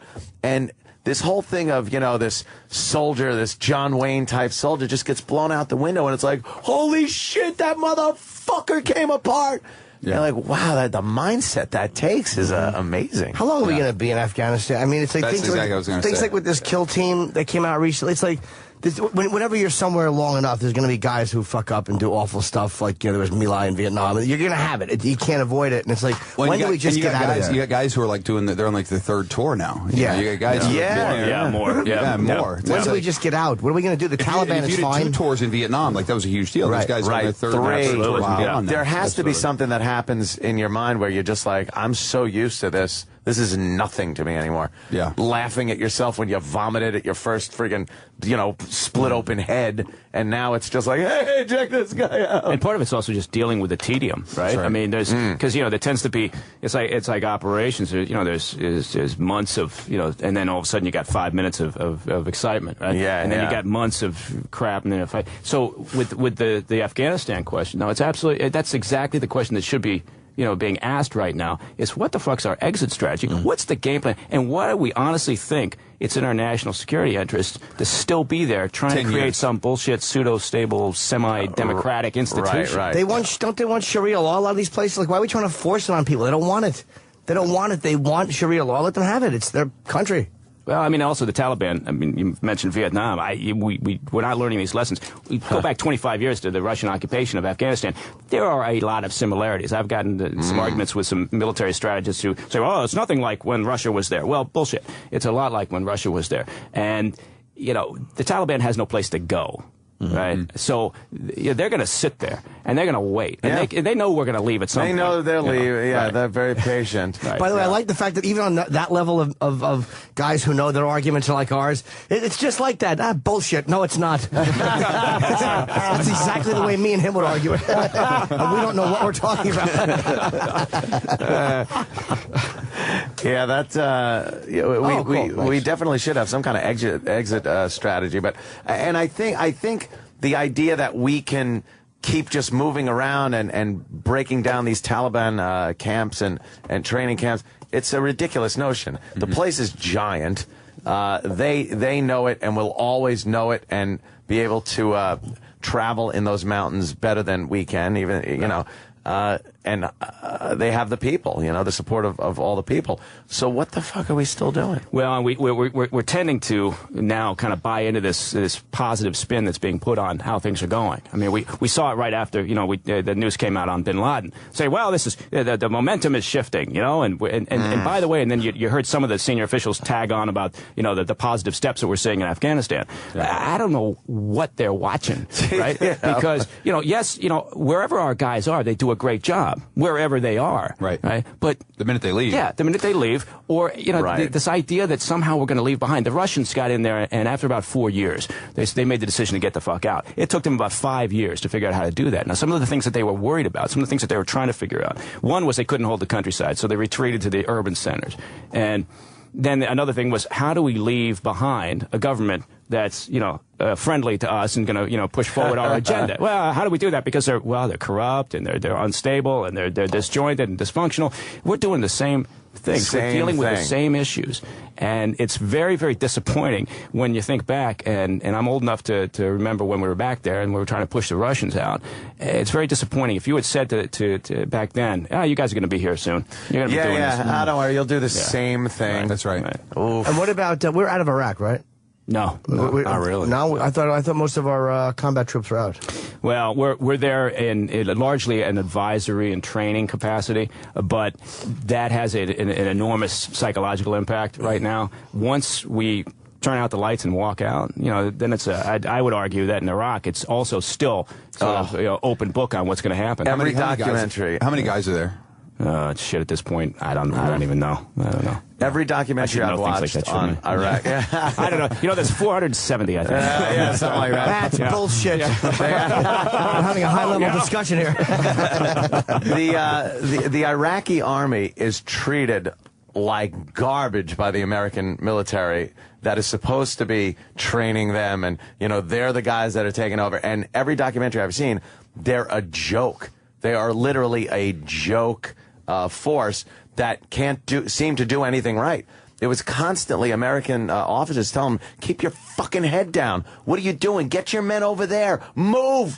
Get up. Move. Like they don't know what they're doing. So the second we leave, whatever revolutionary force comes into power or whatever, whoever wants to take over, I don't think they're going to have much trouble stomping over the military. It's going to be like with the Afghan National, the police, the Afghan National Police and the Afghan National Army, where they would be in fights and they would say, no, we'll come to your side. Yeah. Hey, don't worry about it. We just want to be on whoever's winning. Well, and that's a really, really good point, because, everybody out there is kind of making that calculation. What's going to happen when you guys leave? How badly am I going to get fucked in this equation if I fall on the wrong side of things? That's right. And then you've also got, we've had an increase in the number of incidents where Afghan soldiers have turned on our guys or allied forces, and that creates sort of this. Obviously, it's hard to trust when when the guys you're training, there's been some problems like this. So I'm not hitting that bid on the whole Afghan thing. I don't like the idea of what's going to happen after we leave. I think it's just going to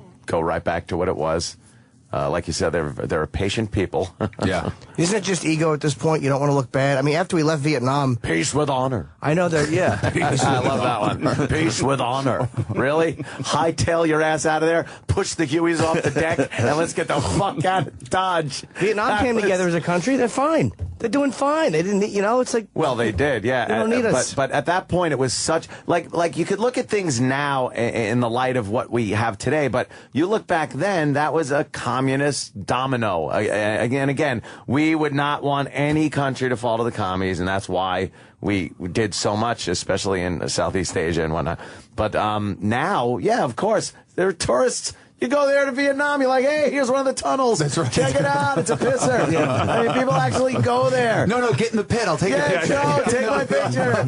Yeah. We're doing the deer hunter scene. You sit there. Yeah, here it is. That's what's going to happen to the Osama compound. It'll just become Give it an enough attraction. years. Give it enough years. Don't be surprised. Oh, I thought we burned the whole thing down, but obviously we did not. I thought so too. What was the fire? Yeah, there was a big fire they were showing. Yeah, we blew up the chopper. There was some, because now they got soldiers on the roof of that place, just kind of, securing it. Pakistanis are over there now. They took over. Hey, what do you? Yeah, good. Yeah, take the empty fucking house. Exactly. We don't care. I know like the governor in the Jalalabad, the governor of the province there, wanted to turn Tora Bora into a theme park. Just amazing. A flume ride. Unbelievable. Yeah, right through the mountains. You take a wacky picture, and all of a sudden your head winds up on your back. I know we're wrapping up with Mike Baker. I want to ask you about the conspiracy guys, because we got some audio of good old Alex Jones that we're going to play after the break. God. We're going to go in another direction here. He thinks bin Laden's been dead for years. Of course he blah, does. blah, blah, blah, blah. They froze him up, and now they decided to do this now and tell the world that he's dead. Right. Put Ted Williams' head on his body. Yeah, he's a great ball player now. What do you think when you hear stuff like that? You know what? There's always going to be a small segment of people, strapping on their tinfoil hats and coming up with this bullshit ideas, and you're never going to be able to push them off that mark, right? Mm-hmm. No matter what you do, and so. you just got to deal with it. You say, okay, fine, that exists, and the more you respond to them, the more they dig in, right? Do you and think they should show the photo? You think the photo should be shown? Yeah, you know what? Honestly, they have to. They're going to have to. Exactly. They're going to have to. And it's not as if America hasn't seen worse on CSI. Oh my God! No, they're going to have to. I hear the next thing is the video of dropping them in the sea. That's going to be released. Yeah, that'll be oddly, that'll be probably an easier call than the headshots. Is this to shut up some of these conspiracy guys? Well, I think because, like we said earlier, it's not so much to shut them up as just to convince. I don't mean convince, but to show the world, not necessarily that batch of conspiracy theorists, because they're smart enough to know that's not going to change their opinion, right? Nothing will, right? No, but it's kind of to bring sort of a final. It is kind of hey, look what happened around. Look what happened to this guy. Because like we said earlier to start this, it wasn't good enough to just blow up the compound and say we got him. It was really important to get some footage proving we got him, some DNA, maybe some video, some still pictures, right? Right. And then that seems exhausting. Well, when you just want to go in and get the job done. It happens so quick, right? I mean, because you take a couple of snaps, you upload them. You got analysts sitting on the other side of the world. They do the facial recognition. They've got. I mean, it only takes a very short while. It takes a few hours, to run DNA nowadays. And we had DNA samples from family members, from some of his half siblings and kids. So you run that. You got dental records and fingerprints. You put all of that together, and aside from just the fact that you got the motherfucker, right? You know that, but you got to go through these other steps to prove it to the world. And when you release the picture of him dead, people will go, "Oh, that's not him." It's obvious. Photoshop. It's photoshopped. His eyebrows are different. It's like Saddam had all those people who would go impersonate him. That's just you could tell the bridge of his nose. So weird. So weird to see those death shots. Remember when the Saddam thing came out? Osama's brow looks different. Yeah, there's a hole in it. Yeah, no kidding. Obviously. I see a very nervous publicist outside, so I think Morgan's got to go. Yes, you got a busy schedule today, Morgan? As they say. All day. He has a hard out at 7:30. Well, hard out. Well, I don't know how you do it, but you continue to make movies, sir. I don't know how he does it. I don't get it. Part of me is thinking That's a backhanded insult. Wait a minute. Part of me, like my whole life. We've known Morgan for a while. When Super Size Me came out, I was like, 10 years. This is a great movie, but is this a one-hit wonder? You're proving proving to the world you're not a one-hit wonder, sir. That's where I'm going with this. Thank you. And you guys got, come on, we got a documentary with collector cups. I see collector cups in here. Why not? What's your next movie? You starting to think of something? No, we already shot it. We shot it last summer. Jesus. He's pumping them out. Yeah, we're overachiever. Like I love, like I love Comic-Con. Like I love comic books. So we went to San Diego Comic-Con and made a film about like all the people that go there. We followed folks in. It's great. We're editing that right now. Perfect. I love watching those, man. Perfect. It's great. Yeah, you guys will dig it. people are fucking weird, man. Yeah, very cool. Morgan Spurlock. Yeah, let's get him Thanks, out of guys. here. Appreciate it. Thanks for a great day, man. The movie's in theaters now. The greatest movie ever sold. Yeah, and they can go on the website, thegreatestmovieeversold.com, to find out where it's playing near them. Mike, are you plugging anything? Yeah, what you doing, Mike? Yeah, thanks, Morgan. No, you know what? Thanks, Morgan. Not really. Just big kudos to the agency and the team amazing, for what they've done. But no, I'm not plugging anything. I'm a simple person. I'm a simple man with a simple You got plan. the tie on. More TV for you today, sir? Yes, as a matter of fact, I'm all over the map. That's awesome. Yeah, good for you. Yeah, so I'm doing Red Eye later in the month. I hope you're on. I always have a blast when I when appreciate you do saying that. Yeah, I just did it last night, and it was an all Bin Laden special last night. Yeah, singing and dancing, and we had reminiscing. We had some of his old friends come on and talk about a variety show. Yeah. We're hoping Jimmy's going to lead a roast of the dead Bin Laden. We need a break. So Thank you, buddy. Thank you. Thank you. Thanks, guys. The Virus, Sirius XM. Follow the Opie and Anthony Show online. Facebook.com/Opie and Anthony. Twitter.com/Opie Radio. Twitter.com/Anthony Cumia. And Twitter.com/Jim Norton. This is the Opie and Anthony Show. We should do Don't Tread on Me today by Metallica. That'd be a good one. Morgan was cool to see again, huh? Great. Morgan Spurlock. Always a pleasure to see Mike Baker. Now we're going to take the other... Mike's all man.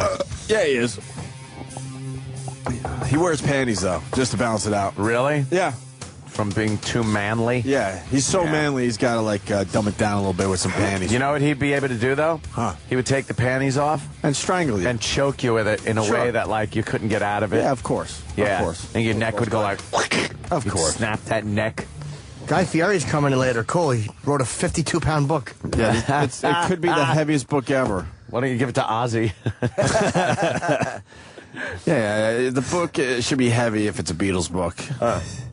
How thick is the paper that makes this book so heavy? It's big. Holy shit. Yeah. Guy Fieri is, I don't know, he's a big star now, so I guess we got to get big stars on our show. It's important. Minute to Win It, that guy. And what was the other one, the food show? I've seen him on Food Network and shit. Yeah. Yeah. He seems cool. I've seen that guy. I'm just not happy that the book weighs so fucking much. I'm getting a 6 tattoo because I used to be in Team 6. I ain't supposed to talk about it. Wait. You were a Navy SEAL Team 6? Yeah. Chip? Really? Yes, I was. You're not supposed to talk about it. Not, you know. What was if you are? What was the real name of the team? Huh? See, it's not really Team 6. It's just like what they give the press. What was the real name? Team 5. That's the real name. That's confusing. Team 6 is the one for the press. Did you ever cap anybody? Yeah. Who? Bunch of people. Political decidents. Decidents. I was over there. I saw the shit. You were in the shit? Yeah, doing some missions. I think Chip's lying again. I hurt my knee. Seals, what are we all swimming in with balls in our noses or something? Place was cracking up. Tooting horns and stuff. Yeah, but he's tooting a horn. It makes you flippers. Get out of here.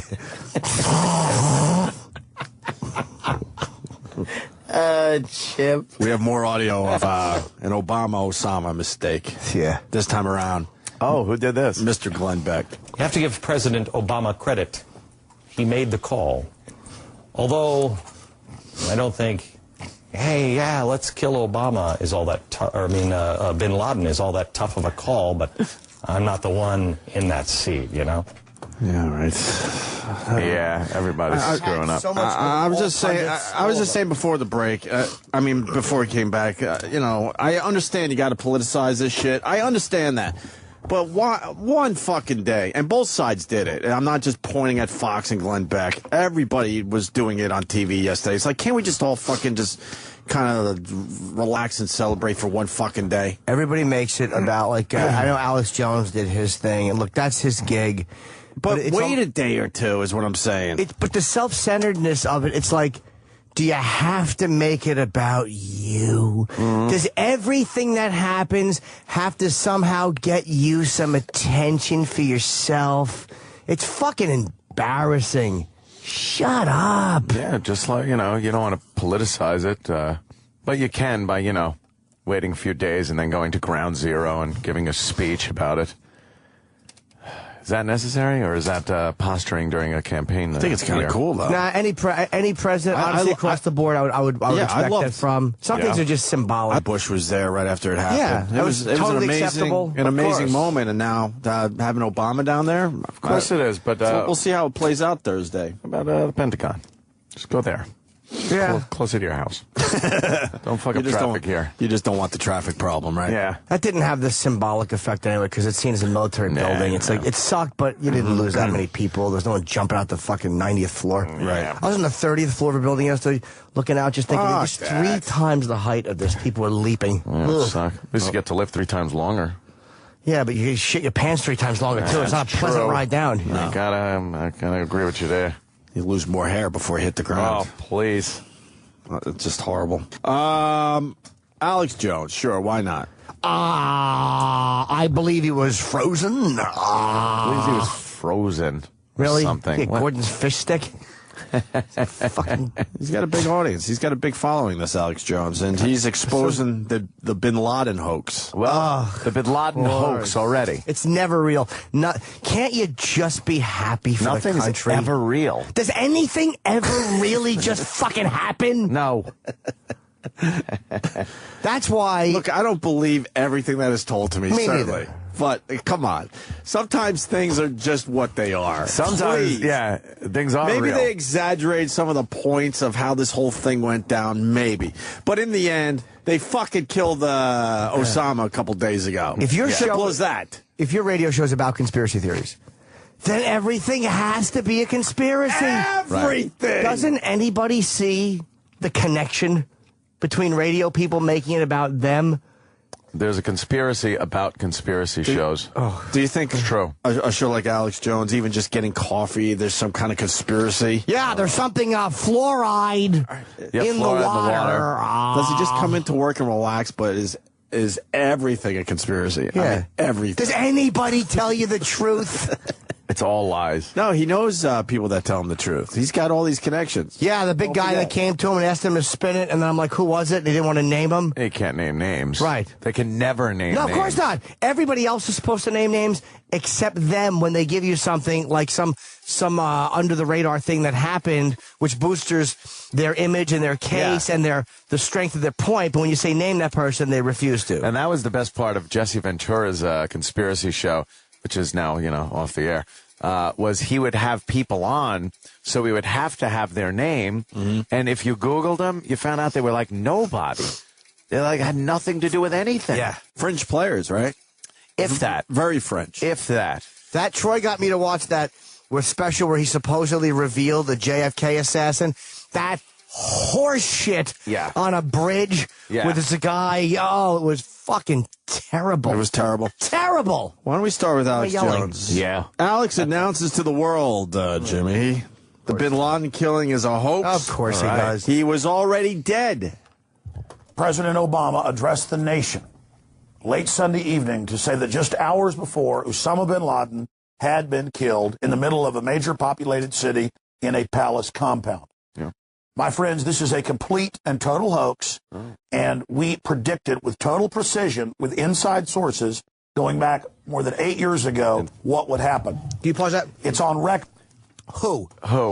Who are your inside sources? I can't name them. Inside sources. Wait, you have people with knowledge of the cover-up of the murder of bin Laden or whatever it is 8 years ago.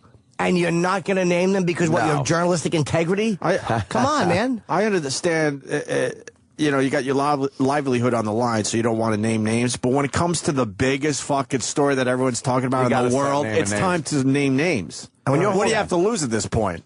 When your whole job is to expose these evil conspiracies because you think there's a new world order or whatever, how do you not? This is not just entertainment value. This is the new world order. You're trying to change things. Yeah, take away their power. Name names. But no, if they tell other people shit, you'll name their names. But if somebody comes to you and tells you something, all of a sudden you're in the know, so you're not going to name names? Come on. Sick of shit. Boo. Exactly what would happen. It's on record that Steve Pachinik, who worked as the top deputy to Henry Kissinger, and who also is a high-level Council on Foreign Relations member. Kissinger. I stand corrected. Kissinger. He named a name, Steve Pachinik. Yeah. Who worked with Kissinger. Kissinger. Okay. How fucking long ago is this? Was interviewed back in April of 2002 and said that bin Laden was dead and that was on ice and that in the future he would be used at a politically expedient time to bolster the government in the eyes of the people. Please, should you pause that? Can I ask, why is that guy more credible than the 10,000 people that say he's not dead? Right. Why is the one guy that worked for Kissinger credible? Why don't you look at that guy and go, what an ass? You just take his word for it, but everybody else and all the other information, you don't weigh that against one guy that worked for Henry Kissinger. Yeah. Why now to bring out Osama's body?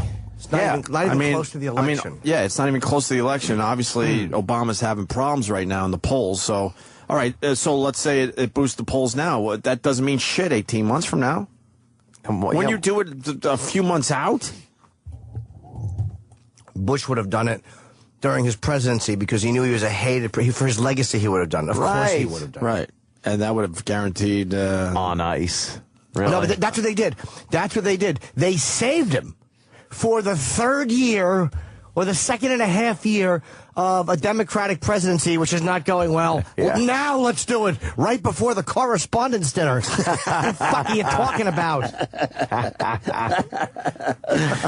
That's really funny. What's his name? Did great with that, huh? He was great. Seth Meyers was great. Seth Meyers, right. That stupid Donald Trump. I said it to you before the show. I loved your tweets yesterday, Jimmy. Fucking Donald Trump's at this thing where it's supposed to be loosey-goosey, a bunch of laughs, and this guy can't laugh at himself with his pursed lips and everything else. I can't... I used to be very, hey, he was okay. This last few months has really made me really dislike him because... Seth was funny, man. Absolutely. He talked like he had marbles in his mouth. You fucking fat-faced, pursy-lipped idiot. Stop trying to be intimidating with your dumb stare. Stop it. I don't work for you. You're not making everyone nervous. Yeah. What a baby that guy is. Yeah, the shots of him in the crowd were unbelievable. What a baby. Why go to that event if you didn't feel like laughing and having a good time? I'll tell you why. Stay home. He tried to play in the real political arena, and he was dismissed as he should have been during a real speech. Yeah. When Obama referenced him as a sideshow and a carnival barker. Fucking embarrassing. Stop it. Stop with that dumb, intense look on your face. Alex Jones continues. Madeleine Albright, we remember her. Oh, of course. And more unnamed sources say bin Laden was already dead. Then Madeleine Albright in 2003, on December 17th, went on Fox News program and said that he was dead and on ice and that the Bush administration was thinking about rolling him out during the 2004 election if they needed it.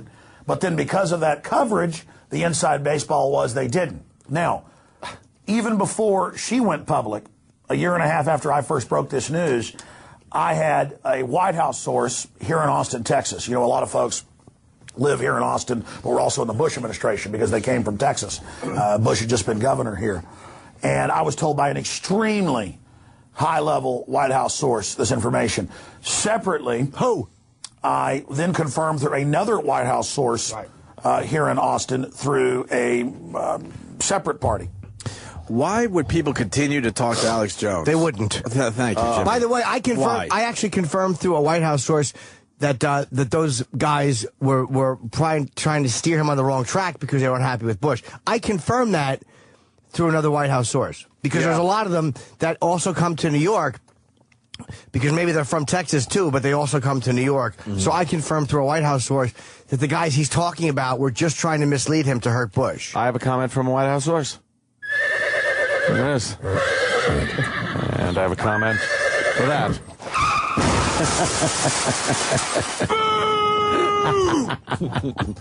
That's kind of funny. Why not? White House horse. Alex Jones. I didn't get it. White House horse. Well, something like here's a comment from a White House chief. What does the White House dolphin say? Yeah, he's probably going in. Get out of here. I'm gonna flip her out on you. Something. That's what he said. What's that? Oh, I thought he was saying chip, chip, chip, chip, chip, chip, chip, chip. Alex Jones says the government lies. Man. No one believes Osama was buried at sea. No one does, huh? No one believes that. Yeah, it makes no sense. There's the government lying about WMDs and our destroyers being attacked to get us into Vietnam. You know this history of major hoaxes being run. But notice when all this came out, then I'll go through some anomalies. Just the tip of the iceberg. Okay. This all came out right at the time that Obama's approval rating was dropping like a rock, an all-time low this far into a president's administration, as the dollar's dropping, as support for Iraq, Afghanistan, Libya, and the drone attacks in Pakistan was imploding, right as the Pakistanis were threatening to kick the U.S. out of Pakistan. Please, approval rating for Bush about the war was much lower than it is for Obama with the war. People are not happy, but they're not nearly as annoyed at him. You don't see Libya being protested by people. But you heard him say why they didn't roll him out for Bush. Because Madeleine Albright had gone on some Fox News channel and given up the whole story about how he was on ice. Sure. So where's that audio? Whoever they... Where is that audio? Yeah, can we prove... he can prove that by just playing... Why wouldn't... as he's talking about the Madeleine Albright, we do radio, obviously, so we know how this game works. So you're saying Madeleine Albright went on TV and Can we look that up, Danny? and I'm sure it's on exposed all Fox that. somewhere. So as a radio host, why wouldn't you play that audio right there? Absolutely. Why would you not play it there? And did she talk in vagary or something, and that's what he took away from it? As a radio host, you play the audio right there. Of course you do. It strengthens your cause, and it's more interesting, and it makes what you're saying sound much more legit. Yeah, he's not a lazy radio guy. Of course you play it at that point, because now we're going to search it out, and we'll play it. We're threatening to kick the U.S. out of Pakistan and to kick their drones out. Right as this happens, there's this big propaganda victory, and what do? They take the body and throw it in the ocean, they say. Do you really believe that? No one is buying that. I've been listening to talk radio last night, this morning, even conservative stations that want to buy into this propaganda. No one is buying that. No I absolutely believe it, and I think it was a very fucking smart move. Smartest move you can make. And I'm sure video will be released. I don't know, if you're going to be able to see Osama's face or anything. He's probably going to be wrapped up and all that, right? I don't know. Maybe it's a long-form video where they kind of show some of the stuff that went on the ship before they dumped his body. These conspiracy guys are so fucking wrapped up in their own themselves. The self-centeredness of it, it's always got to be about them. Never once does anything play out. I understand that they're right about some stuff, but nothing is ever what it's ever. Yeah. They kept the body on ice. And you know how this stuff works. They only release a little bit of stuff at a time. So you're going to get the death photo, and you're certainly going to get more videos. Won't matter. They'll find a reason to not. No, I understand that. But he's basically saying, look, this is. It sounds a little crazier now. Before, sure, we get the videos and the pictures. Yeah. But that will be released. Did you find something? That's from C-SPAN? Because all I see is in 2003, former U.S. Clinton Administrator Secretary of State Madeleine Albright told Fox News analyst Morton Conrack she suspected Bush knew the whereabouts of Osama bin Laden and was waiting for the most politically expedient moment to announce his capture. Now that's, regardless if she even said that or not, I don't know. Because people are questioning now, why would Albright, a sane woman, say something crazy like that? But nothing about him being on ice. But where's the audio? Why is that audio not up? Danny's What's listening that to audio right now. Yeah, he's going to find out. That's her explaining why she looks the way she looks. She's less than 400 years old. Look, I wouldn't be surprised if a big event like that, if you could time it, to help yourself out, you would. I get it. There's no way you're... But you're not... but he's not on ice. This is what, by the way, people forget. All of this shit, like the presidents are keeping...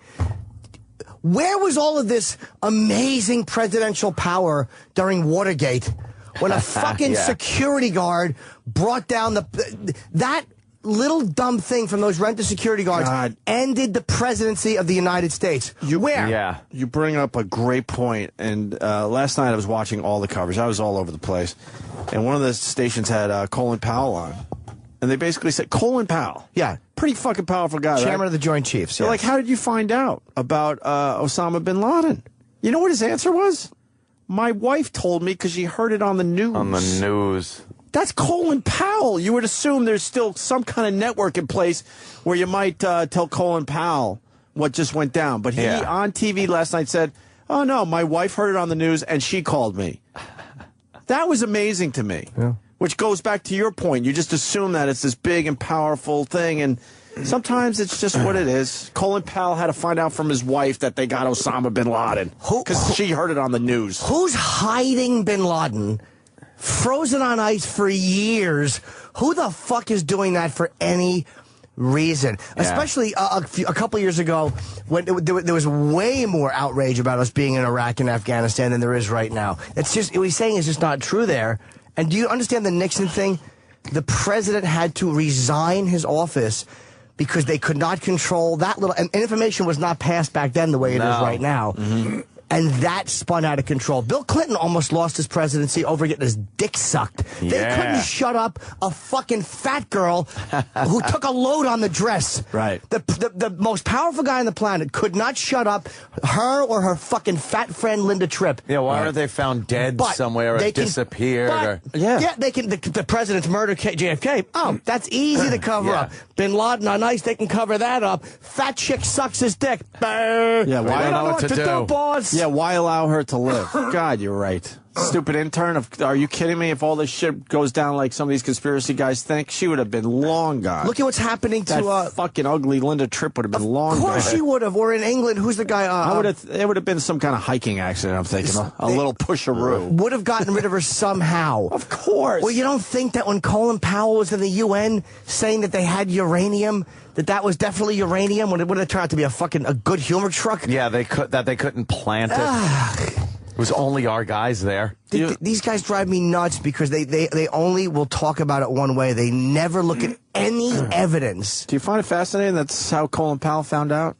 It blew me away last night because he's not in this circle anymore. No, I understand that, but you would just think he would be close enough where someone would give him. I mean, when a dumb radio thing happens, we get calls, right? Yeah. Because we're in the business. You'd think he's still kind of in the peripheral business. It turns out, no. They really clammed up on this one. Huh? They really clammed up on this. Yeah, no. 9, 10. This is the same government that's constantly caught lying. But conveniently, his body is now out in the ocean somewhere, buried at sea. But it gets worse.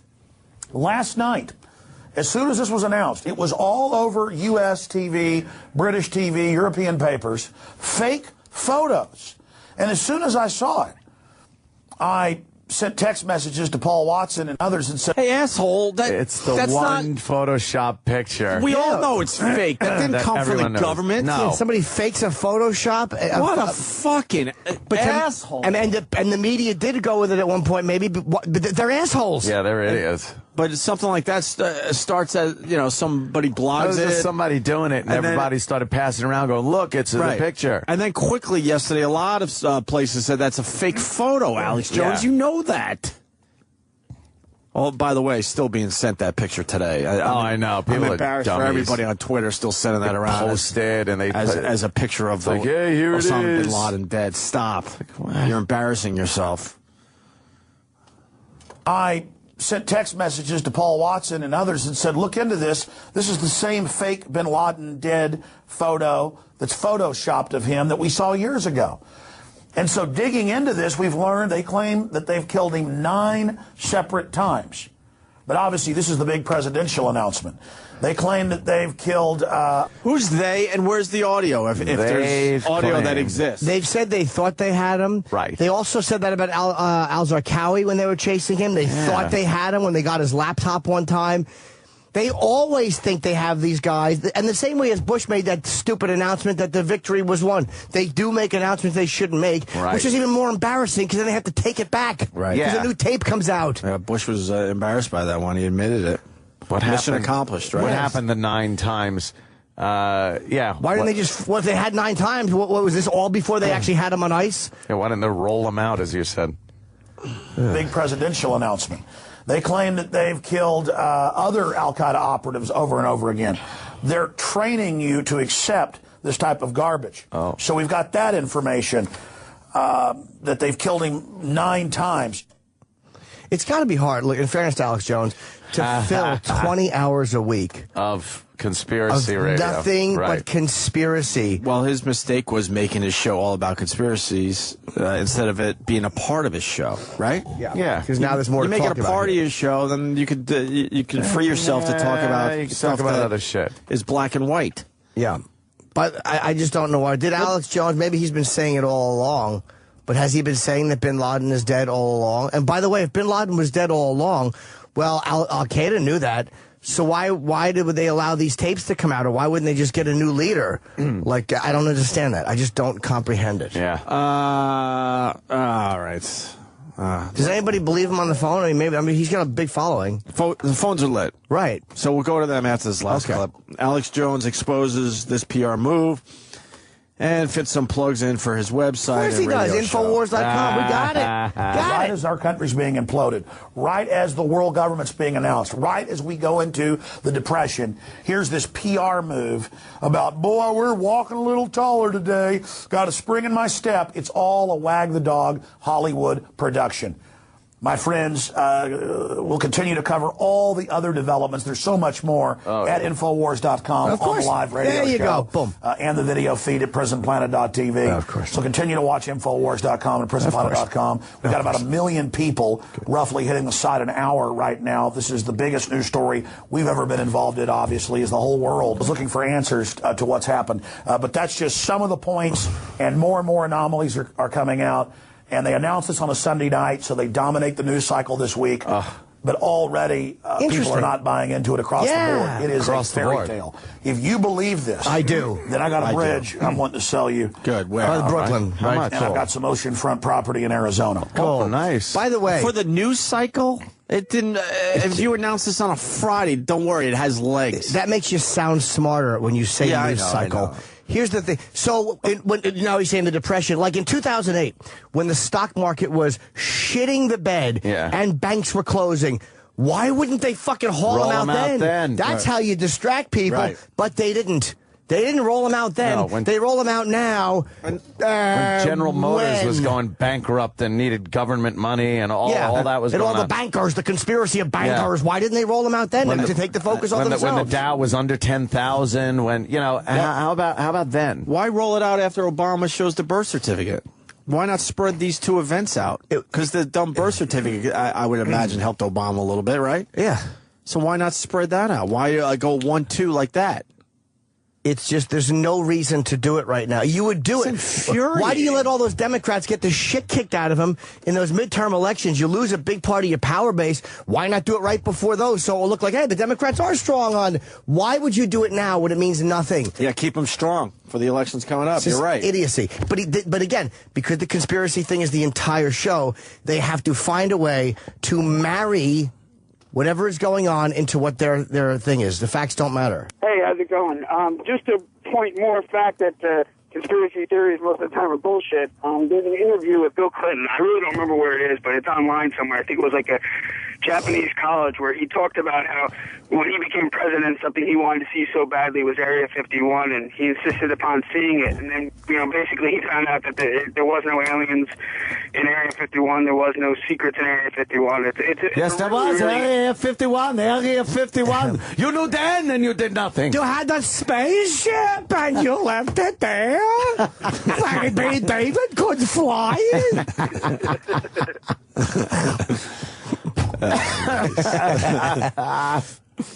You know nothing. There was Caulfield, the fish on the plane. Air Force One, very nice. Very nice. Judd. Got someone on Twitter saying Cheney said yesterday on Fox News he learned about it in the newspaper yesterday morning. Yeah, just weird that those guys. No, he didn't. He's so full of shit. That's where Cheney's lying, because Bush got a call from Obama. So Bush would Don't call tell me Cheney right away, right? Cheney didn't know. Bush and Cheney not maybe Cheney not wasn't on the best of terms. Oh, really? Yeah, probably didn't call him. Maybe not. Oh, really? They're not? No. I didn't know that. Yeah, not on the best of terms. I didn't know that. Hey, one of our guys believes this shit. No, he doesn't. Troy does. Troy likes conspiracies, but I don't believe that Troy actually thinks that Bin Laden has been on ice. Get Troy in here. And I don't want Troy to adjust his shit because, we just beat up Alex Jones for 15 minutes. I want his take on this thing. All right. I like Troy. Here comes Troy. Troy Quan. Troy. There it is. Don't adjust your shit now. Okay? I want to hear your take on this thing. We should have had you in a soundproof booth so you didn't see hear the Alex Jones stuff, but... Yeah, I mean, look, Alex Jones has his agenda just like everybody else, and, it just, the one thing that kind of bothers me is, personally, I want to see the body. I want to see it for myself. I believe we're going to see that. You mean have it lay in state somewhere so you could file by and look at it, or a picture? Well, this guy orchestrated one of the greatest terrorist attacks on our soil. Sure. Yes. And all of a sudden we care about he did this in the name of God. We didn't care about his religious beliefs. He did this in the name of God. Right. and now we're going to respect his beliefs? I don't believe that either. We use that to our advantage. Yeah, we said this earlier. That's the lie. That's the bullshit. That's the bullshit, because then no one could question that. We did what was supposed to be done for his faith. Do you think it would be nice to have his body laying around somewhere so that people can use it as some kind of a rally point for a martyrdom thing, or a shrine? It would be a focal point, and people would go to it. And it was just, now he's in the wind. He's nowhere. You ask anybody that's lost a loved one and has never been able to recover a body, it's probably the most frustrating thing that they don't have a place to go to, put flowers and kind of feel like they're closer with that person. It's a perfect thing for this government to have done. Genius move. Why wouldn't you guys drag the guy's body through the streets of New York? No, you can't do that. Well, that's because good then for a that movie, makes but we don't do that, man. That makes us. It's just convenient that it disappeared. It's in the ocean. Don't you think that the strategy of that is genius? Like, the government's not interested in posturing. Like, don't you think the genius of not giving a rally place? And if you take him alive, then all of a sudden every fucking radical is pulling in hostages, demanding the Sheikh's release. Him, it's a no-win. Or we kill. I don't know, man. I look at it a little bit differently. You know, I think that people would like closure and like to see his body and what he did, and send a message to every motherfucker that thinks about fucking with this country. I think the government understands that too, but it also realizes that that's a big risk. They'll release the photo. They'll release the photo. They'll release photos. They're going to release videos. I have no doubt. It's unfortunate that the news is playing it up like they're talking to some of the victims' families and like, well, my loved one didn't get a proper burial, so, but that wasn't the government's intention. They were using that to their advantage to make this whole fucking thing disappear. Make him disappear. And He's gone. He's gone, man. And that's a frustrating feeling for a lot of people. And it takes something. It takes something away from these radical clerics who they want to spin this some way, but they can't spin it negatively, like about certain, because the body, like, they know that Islamic law was quote unquote respected, so they can't say, where's his body? Right. We want his body, because they know that, hey, look, they buried him within 24 hours. That's what you guys want. And it kind of puts them in a place where they have nothing to say. And we wouldn't win the other way, because people say, oh, wow, you don't respect our religion. He should have been buried within 24 hours. So it's almost a no-win situation either way. I hear you. But with that said, they realize, wow, we could take advantage of this. Emotionally, I agree with you. Would we love to see this cocksucker dragged like Mussolini? But Hitler's body was never taken. We know Hitler's dead, but his body, where's Hitler's body? Oh. Burned up in a bunker. No, he's dead now. Argentina. He's dead now. They have a skull, don't Old they? age. Yeah. I don't think they do, no. I think they do. I think they do have they a have skull Hitler's somewhere. skull? There's a rumor that the Russians had it. That's a for rumor, quite but a I'm saying while. it hasn't been... I don't know. It's always one of those things that people... Is It's it a true? rumor. Is it not true? We'll just check for the mustache. Yeah, check his skull for mustache. See if the mustache. Hitler. There's Hitler. See? So he's alive and well. He's hanging out. Yeah, he's in a cafe. God, that guy looks like him. Troy, what's your other issues here? With what? With this? I mean, that's pretty much it. Look, I don't get too deep into what Alex. I like Alex Jones. I think he's great. I think he's entertaining. I have a problem believing anybody. I have a problem believing people that I associate with every single day. So let alone a government, let alone anybody else. Is it? But is it so unbelievable that after almost 10 years, they through intelligence found out where the guy lived, landed a strike team in there, and killed him? It's a little hard to believe, because we're the greatest country in the world. You tell me it takes 10 years to find the guy? Well, yeah. But no, do you see what Troy said? And I know what you mean. But there is that thought process in people who are into conspiracies. Like, it's hard to imagine that this great safe place of ours can't catch this guy. Yeah, we're not all that amazing. We couldn't. With some things. We can close a deal really well. They know where you are right now because of your phone. They know they know how to track everybody. They have every square inch. So play it on your head. What happened? Calculated. Did we kill him 2 days ago? I mean, your guess is as good as mine. I mean, I'm not guessing. I believe in my soul we killed him 2 days ago. That's what that's telling us. I'm not guessing. We might as well believe it. If it helps you sleep better at night. So what do you think? I mean, that he was frozen dead for 10 years? I have no idea, man. But, dude, he didn't have any... Those connections, you mean, where they could trace you? He didn't have that stuff. He was smart. He's a smart dude. And he had fiercely loyal religious people around him. These couriers would have died for him. Right. They didn't give him up for the money. What if you see a video in the coming weeks of him actually being shot in the head in the compound? Then I'll believe it. Or would you? Or would you say that's a lookalike? I mean, if it looks legit, I mean, I would rather see that than just have that thing tell me, oh, yeah, this is what happened. Well, I understand that to a point, but what is it going to take for you to believe? But what does it matter if I believe one way or the other? Do you know, like, what? It's really, at the end of the day, it matters because who cares? I think you represent a lot of people that think just like you. You're not like a lone wolf on this. There's a lot of people that don't believe we got it. What is it about the conspiracy that gives you comfort? There's something about it, about the concept of it, that comforts you for some reason. As I've told you before, I don't trust anybody. And there is an agenda with our government, and they're going to do whatever it takes, and they have the ability to create smoke and mirrors and have this happen and have that happen. Really, is it the truth? I don't know. I couldn't tell you. Does the government really have the ability to do all that? There's too many individuals. They're not a Borg type collective. There's too many individuals that love talking. People love a good story. They love talking. So how is secrets kept? They're not. Like Jimmy brought up Watergate earlier.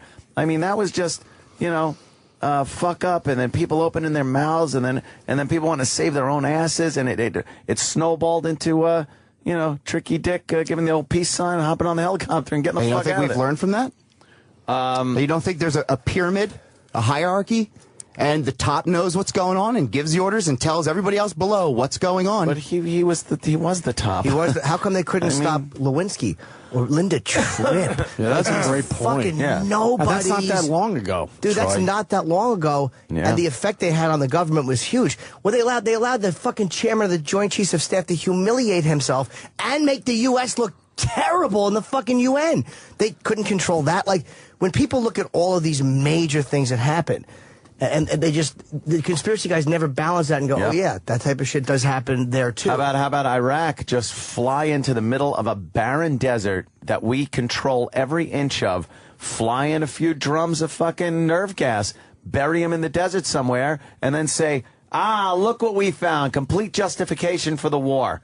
Why not do that? If they're such liars and so good at cover-ups, why have to come back with the tail between legs going, wow, we found fucking nothing here. We look like idiots. When it would have been the easiest thing to say, we found nerve gas, here it is. Yeah, then you look good in the eyes in front of the whole world. You probably do get a coalition of other countries to help you because they like, okay, at least the U.S. found it, so we don't look bad helping them. And he was known to have used nerve gas against his own people, so it wouldn't have been out of the blue. Would have been something like people would have went, oh, wow, yeah. But we didn't. We went, we told them we couldn't find it. Change the reason for the war, democracy. I'm going to go with Troy for a second. Maybe Obama drags out Osama's frozen body now because he wasn't invited to the royal wedding. Perfect. That's it. So no one's talking about the royal wedding anymore because Obama was pissed. He didn't get the invite. It's all about the. I don't believe everything I see on TV, Troy. Certainly. Yeah, I mean, I think some of the details probably exaggerated. Certainly. And look, I believe we landed some choppers and fucking shot that motherfucker in the head. I'm not trying to sell you guys on anything. I completely believe that. Everybody's entitled to believe whatever they want to believe. Whatever helps get you through the day. Whatever helps get you through this life. But it's not helping getting through life. It's the bad guy, the boogeyman's dead. You know what I mean? No, here's the thing. When you say whatever helps you sleep at night, it's not helping me sleep at night. It's just another thing that I heard. It's helping you sleep at night to think that you're so fucking up on this that you are a part of this elite group that knows, man. We're just sheep, and it doesn't help me sleep at night. I could give a shit. I sleep just fine, but for you, I'm saying to you, it helps you sleep at night thinking that you know something that all of us are too dumb to know. I'm not saying that at all, and I'm not researching everything and telling you all these facts of this guy said this and this guy said that. I question what is being told to me, and I don't have to believe that. Let me ask you this: why now? Let's say Osama was frozen. Mm-hmm. Why bring it out now? I mean, I don't know. I mean, your guess is as good as mine. But you live in that world, so you should research. You want to know why? Because. Why now? Because logically, it would seem like Jimmy had a couple options, or certainly closer to the election. Mm-hmm. Well, people are sort of not going to. How can I explain? It's not going to be as hot when it's close to the election as it is right now. Yeah, I have so much going on in my own life. What does it matter if I research it, other than to, I mean, I'm so busy as it is. So. I don't need to add that to my life. Don't you want to? That's the kind of you're kind of making my point for me in a roundabout way, is that conspiracy becomes this thing that people marry themselves to. Like when the Pentagon, I thought I saw loose change, whatever. Hey, there's a couple of really good questions they raised, because they do raise good questions. Sure, I didn't have the knowledge to go against it, but just because I don't know it doesn't mean it's that way. Right. So I remember talking and saying, let's get those guys on and let's see what they have to say about this, because they raised a few questions in my mind about that fucking plane hitting the Pentagon. And then I listened to them. I listened to other people. I saw photos. Ant went through a brilliant thing about when they all the things that they got wrong. And it was like, you know what? I weighed both sides. The fucking loose change guys are full of shit. They're wrong. But I wasn't afraid to weigh both sides. Why are conspiracy guys afraid to, like, why go, it's a conspiracy? I don't want to know. I don't want to research. Well, like, I did my homework on that, and I really did look at the other side, and I really did listen to them, and I just didn't buy what they said. I want to clarify. I've never come out and said I was a conspiracy theorist. I just don't trust anybody. That's what I've said from the get-go. Trust issues? Yeah, extreme trust issues. I trust no one. Why is that? So why? That's the bigger issue. Why? Who touched young Troy? Who was supposed to be a person in your life who was good, and just gave you a little fucking supposed to protect you, a little tug? Yeah, maybe a little tug. No, I don't know. I mean, trust away. I do love that Jimmy thinks every single person in this room was touched. He brings it up a lot. Of course they have. Danny just said, Of course they have. Loose change guys have had to edit and re-edit their movie due to new information. Of course they have. It's embarrassing. Yeah, you have to mold it into the facts.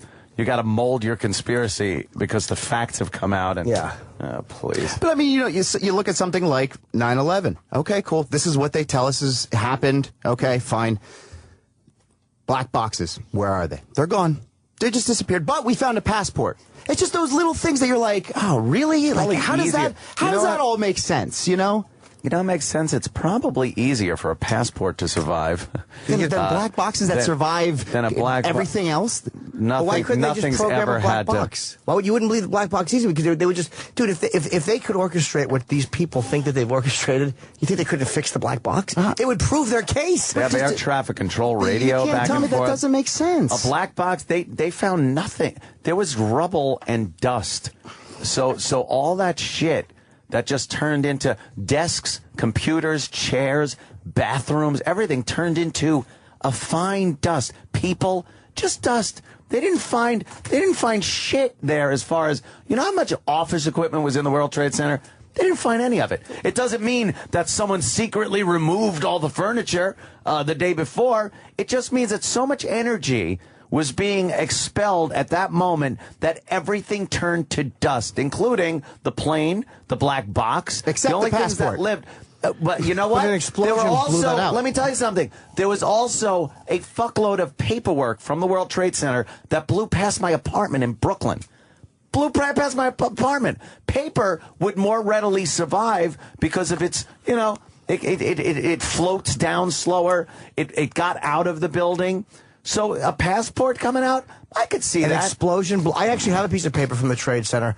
Yeah, there was a lot of it all over the place. Yeah, that was from the 110th floor, whatever it was. And I saved it because an explosion, you have something in a bag, it happens. The plane crashes into the building. The passport's probably in the guy's bag that's with him. Sure. So in front of the plane, flies out. I mean, come on. No, but see, that's just these are little things that I have a hard time putting it all together in my head. But you take the mountain of evidence and ignore it for the one little anomaly, which any investigation will have, or any case will have anomalies. It's not one case criminally or it just goes 100%. There's always weird little things that I can't explain that.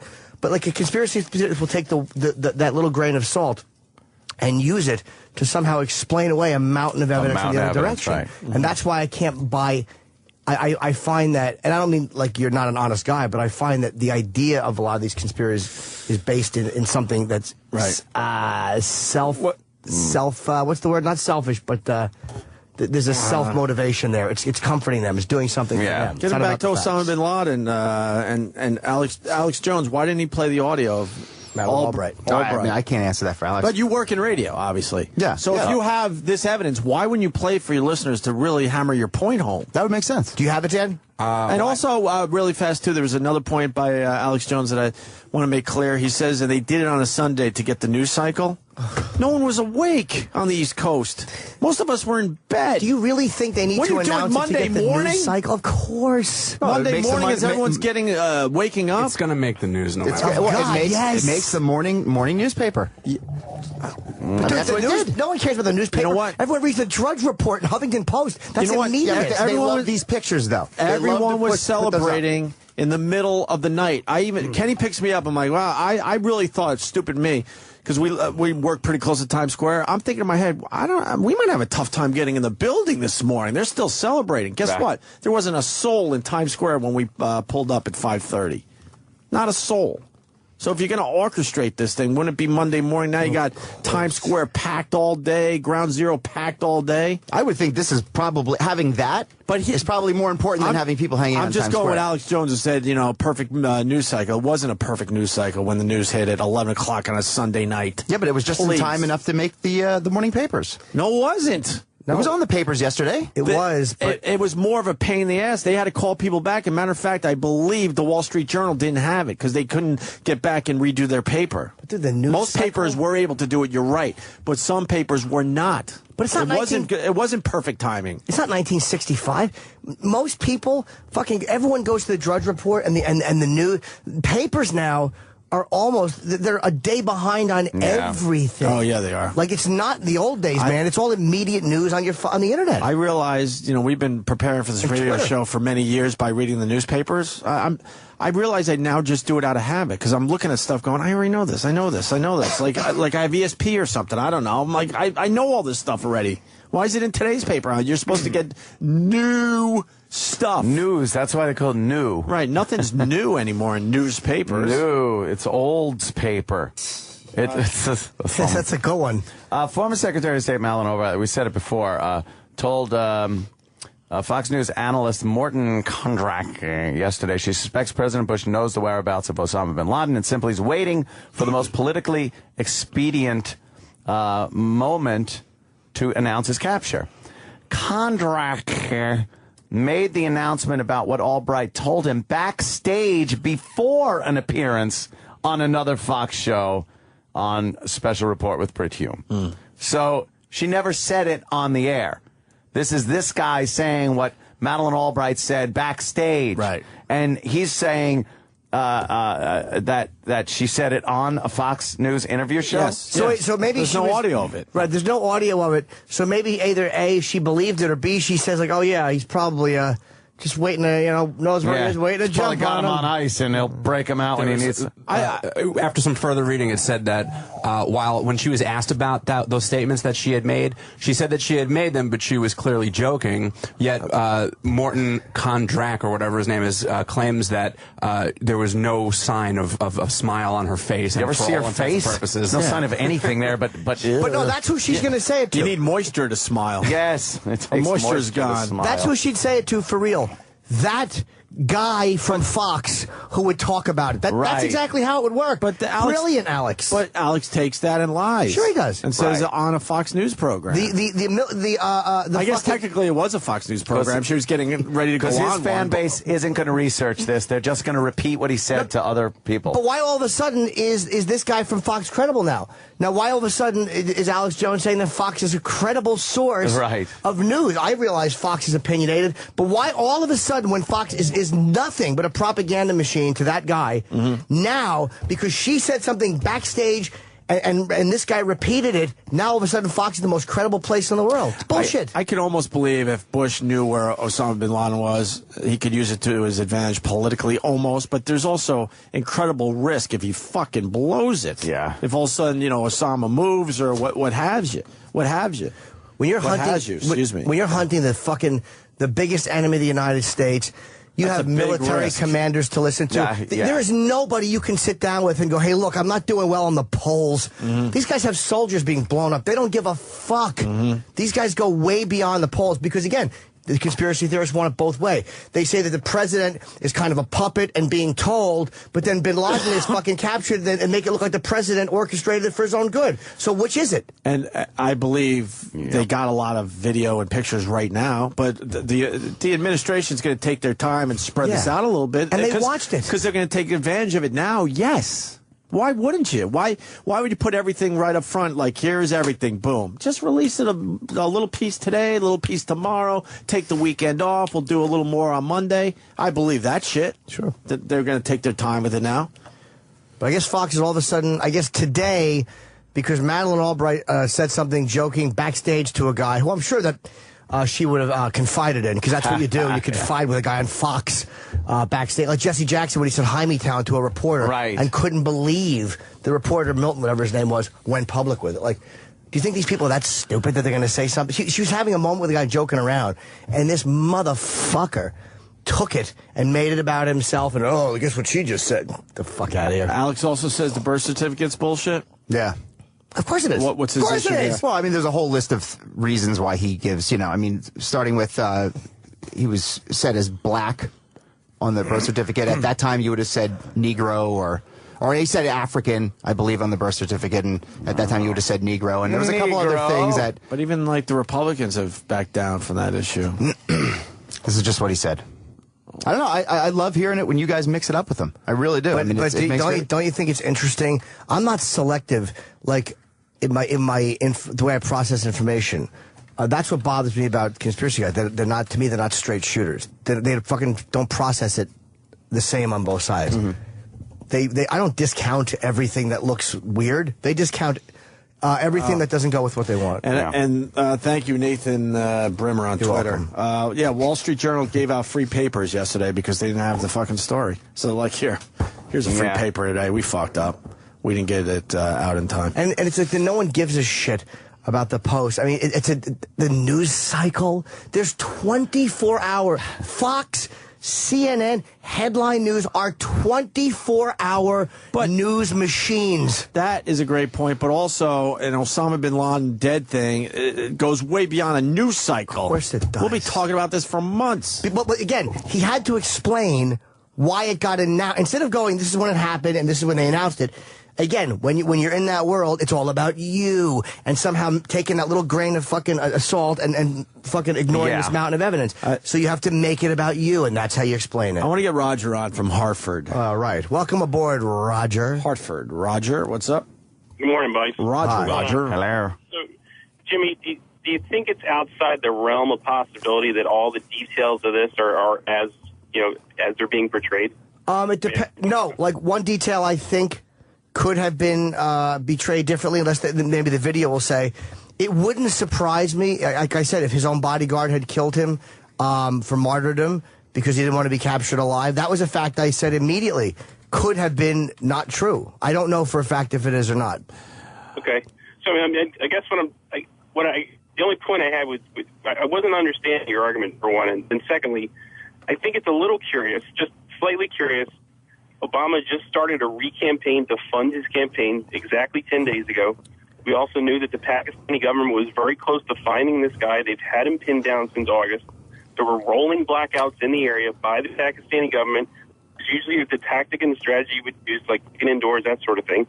I think it was basically by accident, and they were forced into grabbing this guy and surfacing him because the Pakistani government or China was about to surface him. Do you think I'm sorry, Baldi, to answer your question. Why wouldn't they have done it? It sounds like he was there for 3 years. These people who have this power to conceal this stuff are going to allow it to be rolled out because a probably one-time Democratic president who has no... When you look at Bush's father ran the CIA at one point. You're going to tell me that fucking Obama is more connected in the intelligence community than George Bush Jr.? No. Absolutely, yeah. What I'm volunteering is, I think that this happened purely by accident, and the fact that I think the local government in Pakistan was about to turn this guy over, and they knew they had to bring him out first. Like the United States government, the only people that would have any justification of bringing this guy dead would be the U.S. government, and I think it purely by accident because it was at a bad time. It was after time TV. Everybody's already in bed. You don't get the same bang for the buck. The whole thing. I think it was completely by accident that this guy surfaced. I believe in my heart of hearts, anybody who says this guy was on ice for 3 years, that's just ridiculous. But why is it helpless on ice? Who does that? Why is it easier for you to believe that than to believe that they followed this courier for 4 years? It was a tough one to get because these people were very religiously loyal to this guy. Like, I understand what you're saying, but why is it easier for you to buy that than, you know what? we were looking for one man who had fiercely loyal people in a God sense, not like Saddam. I'm sorry to interrupt. And they got him, and they finally killed him. Like, why is that so hard to believe? I think they were trying not just to get him; they were trying to get everybody. The only way to make people sleep at night was to get all of his people. But they knew this compound was being built since 2005, and what? It's 8 times bigger than anything else in the area, and there's no suspicion of what's going on in there. I bet you Pakistan knew. That's Pakistan. Pakistan, I bet you they knew. Fucking knew. Yeah. Pakistan, no. Pakistan, no. Yeah. That part of a conspiracy, I believe, sir. Gaddafi is smiling.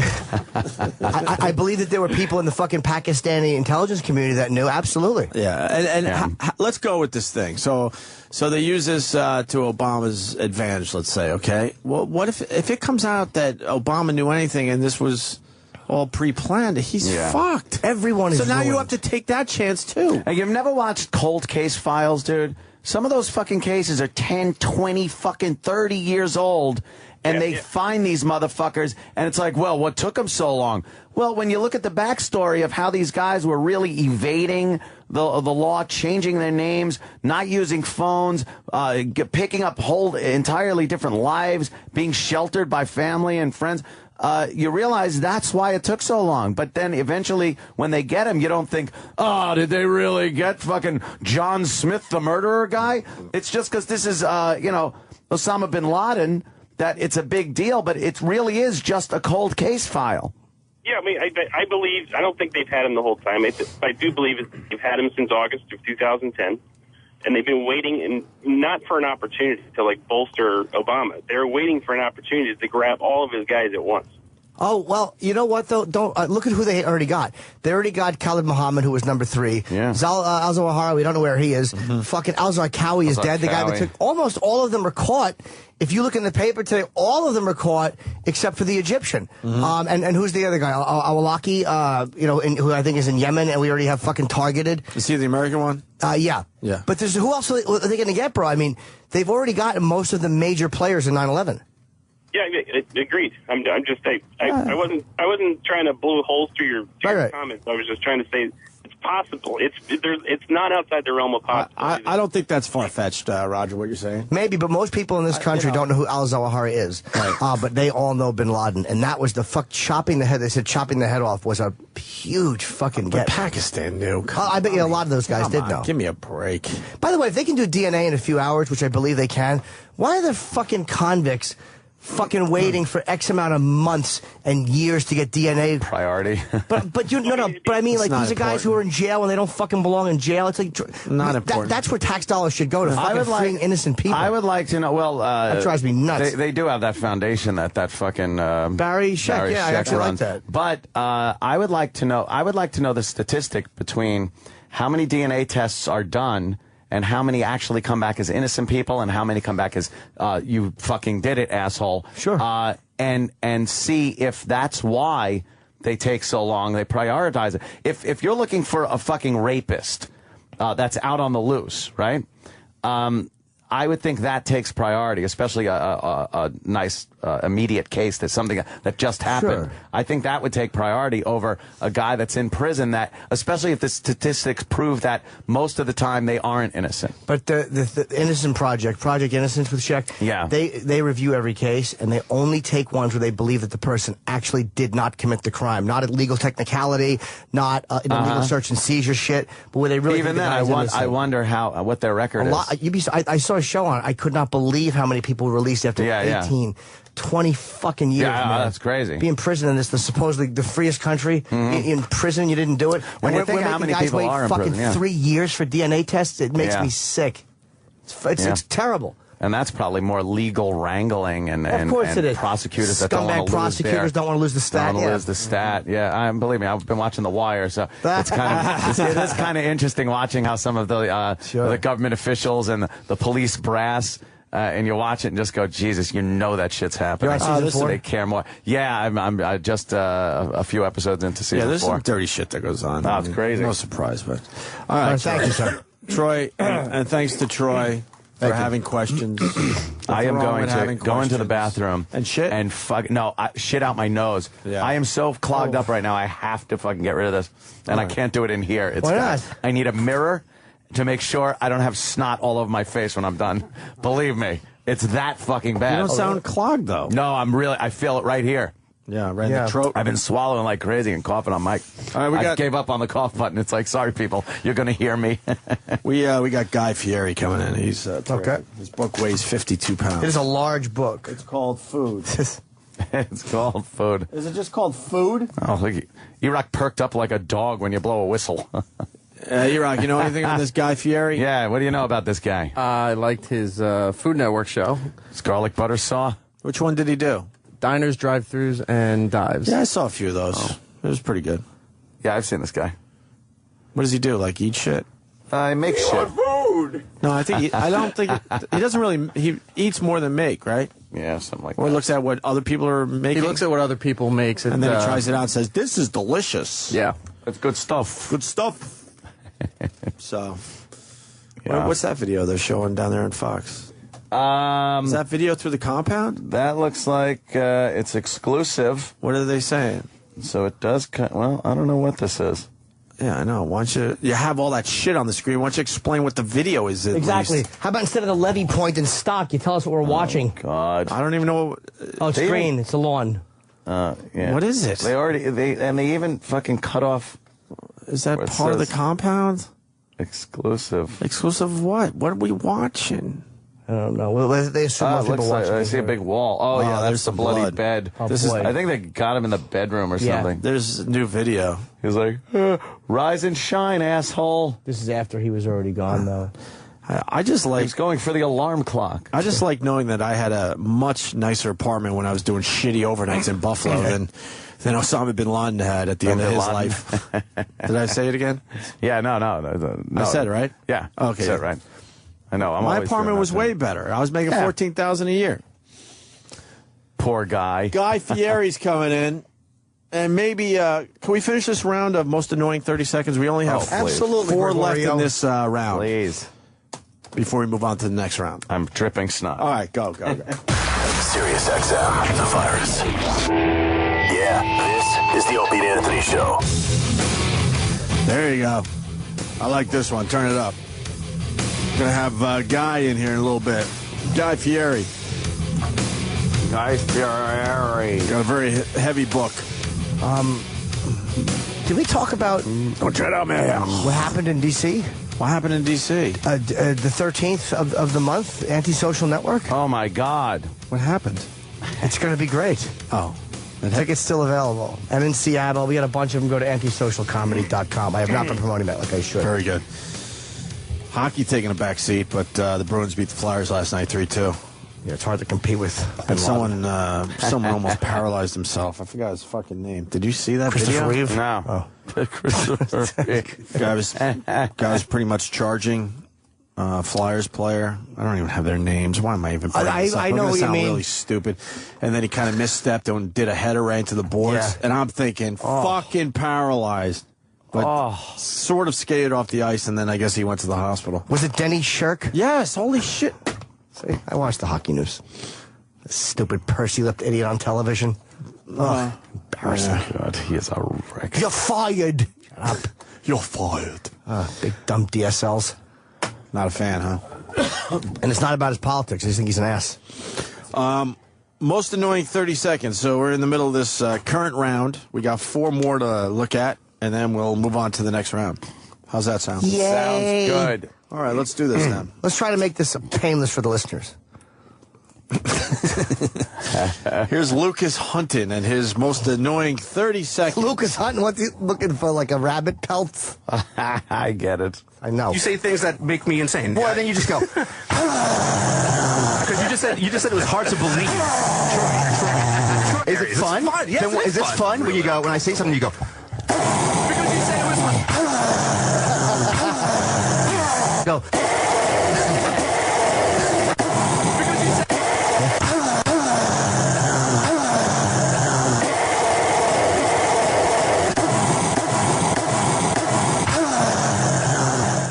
James, to you, because we heard that one already.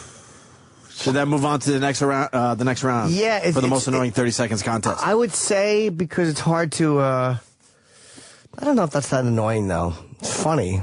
It is kind of funny, but it's also annoying, but not as annoying as It won't drive me crazy. Not winning annoying. It doesn't drive me bonkers, excuse my language. Goodbye, Lucas. Thanks for playing. I'm sorry, Lucas. Sorry, sir. Bye. Sorry, sir. Adam McQuaid, for the people that care. He was the one that did the header into the boards. Video's pretty fucking brutal. Thank you, John Conlon of Concord, New Hampshire. Mike Ford, most annoying 30 seconds. Is this good enough to move on to the next round? I'm Sam. I'm Sam. No, I'm Sam. No, I'm Sam. How could you be Sam if I'm Sam? I'm Sam. Are you? I'm Sam. How could you be Sam if I'm Sam? I'm Sam. How could you be Sam if I'm Sam? I'm Sam. I'm Sam, and I'm from New Rock City. That should move on. That's pretty annoying. It was obvious just watching Jimmy listen to that. All right, that moves on, Mike. Congratulations. The next one is Peter Thomas. Most annoying 30 seconds. The truth of the matter is, He did not ignore the us, truth of the first of matter all. is, they're so screened over there, and then they dump, and then that are against his show, Pest, and you never hear it on the air. Doesn't mean it's true that the Pest. He doesn't talk about us because. Fucking bunch of no talent wannabes sitting behind desks.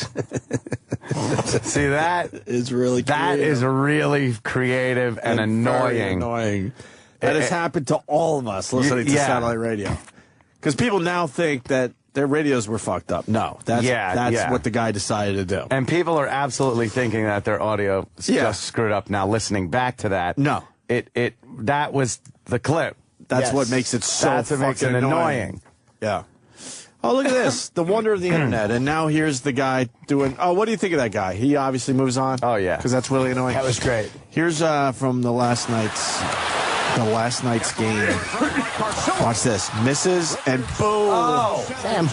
And then the fucking guy falls. The legs move a little bit, almost like, okay, this is the last time the legs are going to move. Oh, wow. And then he's just laying on the ice for a while. But he meant to hit that guy and just fucking lost his footing and right into the boards, head first. Wasn't able to get his hands up in time. Pretty fucked up, huh? Damn, that's gotta fucking hurt. I don't know what the update on that guy is. He got knocked the fuck out. Like I said, he was able to get up, and then I guess they brought him right to the hospital. So that pussy. Yeah. Bruins looking fucking good in this series. Holy shit. You guys watching the... No. I watch scat porn. Scat porn? Portal and The Wire. That's my life right now. You enjoying The Wire? Yes. You are? Love it. Good. Me too. Great. It's fucking cool. Did you see the security guard one in season 4? I don't think I'm up to that yet. Oh, yeah, you are. You just started? Yeah. Where Marlo loses money in the card game and he's eating a lollipop and the security guard sees him steal it? Just, you didn't see, okay. Yeah, Yeah, I think I'm not giving like it 2 away. episodes in. No, that's okay. Believe it, me. I've heard enough about the show from the interviews and shit like that. And you're like, fuck, I already know what happens to this guy. The, Keith and Ange gave me a great birthday present. It was a bunch of photos from the show, from people that have been on the show and stuff like that. You know, the Why arm didn't around they tell me they were doing and that? it's I a would have given them. giant- I have a folder for both of you guys. Oh, there's believe me, there's plenty of room like in this thing for those pictures because I definitely want the ones you have. Me too, for sure. But I don't want mine. I'm thumbing through it, and I'm like, now I'm all excited. I'm like, oh fuck. I took a picture of that guy. I didn't even know. It's Bob's audio, motherfucker. That's cool. I'm like, and I have a photo of me, you, and Omar. Yeah, and I'm just like, I was out that didn't know. fucking day. I didn't know these people. I was at It home. was like fucking cool as shit. And you have fucking Michael, the fucking the youngin who didn't want to take the money for school clothes. Tristan Wilde was in. I was sick, and I remember listening to you guys talk to Omar. So fucking jealous. The interview was great, and I'm sitting there like, why am I not in today to get my picture with Omar? Well, you know what? He likes certain shows, and he recognized certain people. You know how it goes. Anytime he gets out of bed and there's another man laying next to him, I it's know. just like, oh god damn. You gotta crank. And they showed Omar's penis recently. Yeah, they had Omar's dick in the fucking shot. Yeah, it's nice. It's nice. Looks like you put cocoa butter on a giant Omar cock. Unbelievable. All right. Most annoying 30 seconds. Did we do Peter Thomas? I don't know. I don't think we did. You're on the last one, I think, right? I don't know. Was Peter Thomas the static one? Yes. It was? Oh, I don't know. The truth of the matter is, He did not ignore the us, truth of the first matter of all. is, Yeah, okay, we did that one. I'm sorry. Peter Thomas, you move on. The last one in this round is Sean Baker. Most annoying 30 seconds.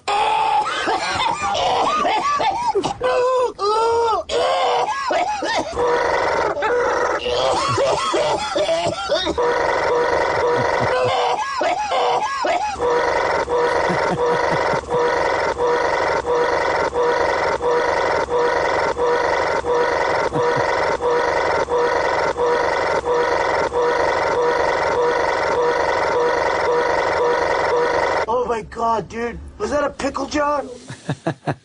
That's very funny. I don't know. It's a little too monotonous. And Bob's audio makes me laugh too much when he gets sick. Mm-hmm. Yeah. Like, Bob, I would have to say no, but only because Bobby makes me laugh when he's fucking...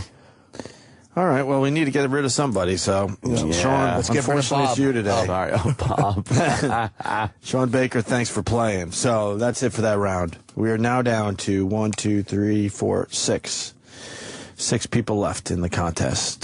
$2,000 up for grabs? $2,000. Or is it up for grab? Up for grabs? from Steven Singer, $2,000 cash, by the way. Geez, I hate StevenSinger.com. Thank you. That could be in my top 5 moments ever. Wait, you got a video when he recognized you? You didn't see that? That's I don't huge. know if I ever saw this. Yeah, Michael K. only Williams a minute or so. recognizes Jimmy. Because they win a lot of money off people asking what season of Lucky Louie it was. I love. Actually, I like Lucky Louie. You got a laugh from the you people. know Lucky Louie? I got starstruck again. He came to the premiere of. Not you. He doesn't realize him. it. Lucky I Louie. love Lucky Louie, bro. I didn't miss an episode. Did you recognize me when I came in from Lucky Louie? You.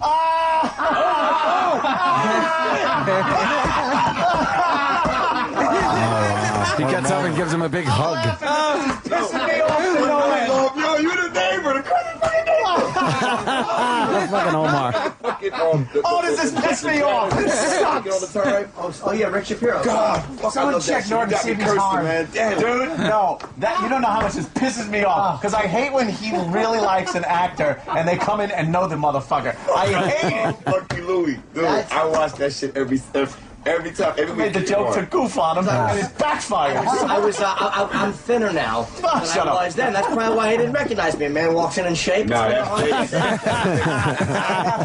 Jimmy. What a moment. Yeah, That's great. You're the neighbor. I love you. That's one of my favorite moments. That was a great one. That is cool. Fucking Omar. Motherfucking Omar. Yeah. Does that video have a dislike yet? Looks like it might be a Probably from Michael K. Williams. No dislikes? Oh, shit. Wait, change no, that Gregorio. Oh, shit. Yeah, that was a good one. It's so That's fucked awesome. up to see some of these guys from The Wire as like really nice guys. Just guys. Is he, I don't think he's. I don't know if he's gay or not. I really don't know. I was just saying. I don't think so. You know who's a nice dude? Fucking Benga, I think his name is. He hangs at the cellar once in a while. Well, I've not seen him. The guy who was Chris Partlow. Yeah. Who's a fucking Totally different in savagely person. vicious guy on the show. But so nice in person. Sweet guy in I real remember life. when we talked to him. Sweet guy. A lot of the guys were such like professional as far as acting goes. They would sit there and talk about acting, and you're like, Jesus Christ, you just come off like a motherfucking thug.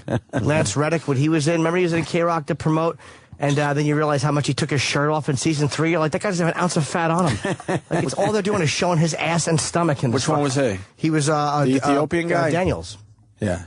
Ethiopian. Yeah. Has to be, right? He never smiled. He's very dark. Yeah. Yeah. Oh, you know he's all cock. With that pudgy fucking DA woman. Oh, you know he's just put. You almost, no matter how you feel about interracial fucking, she's never gonna get a better fuck. I had a fucking message from him and I lost it. I'm so mad. Oh shit.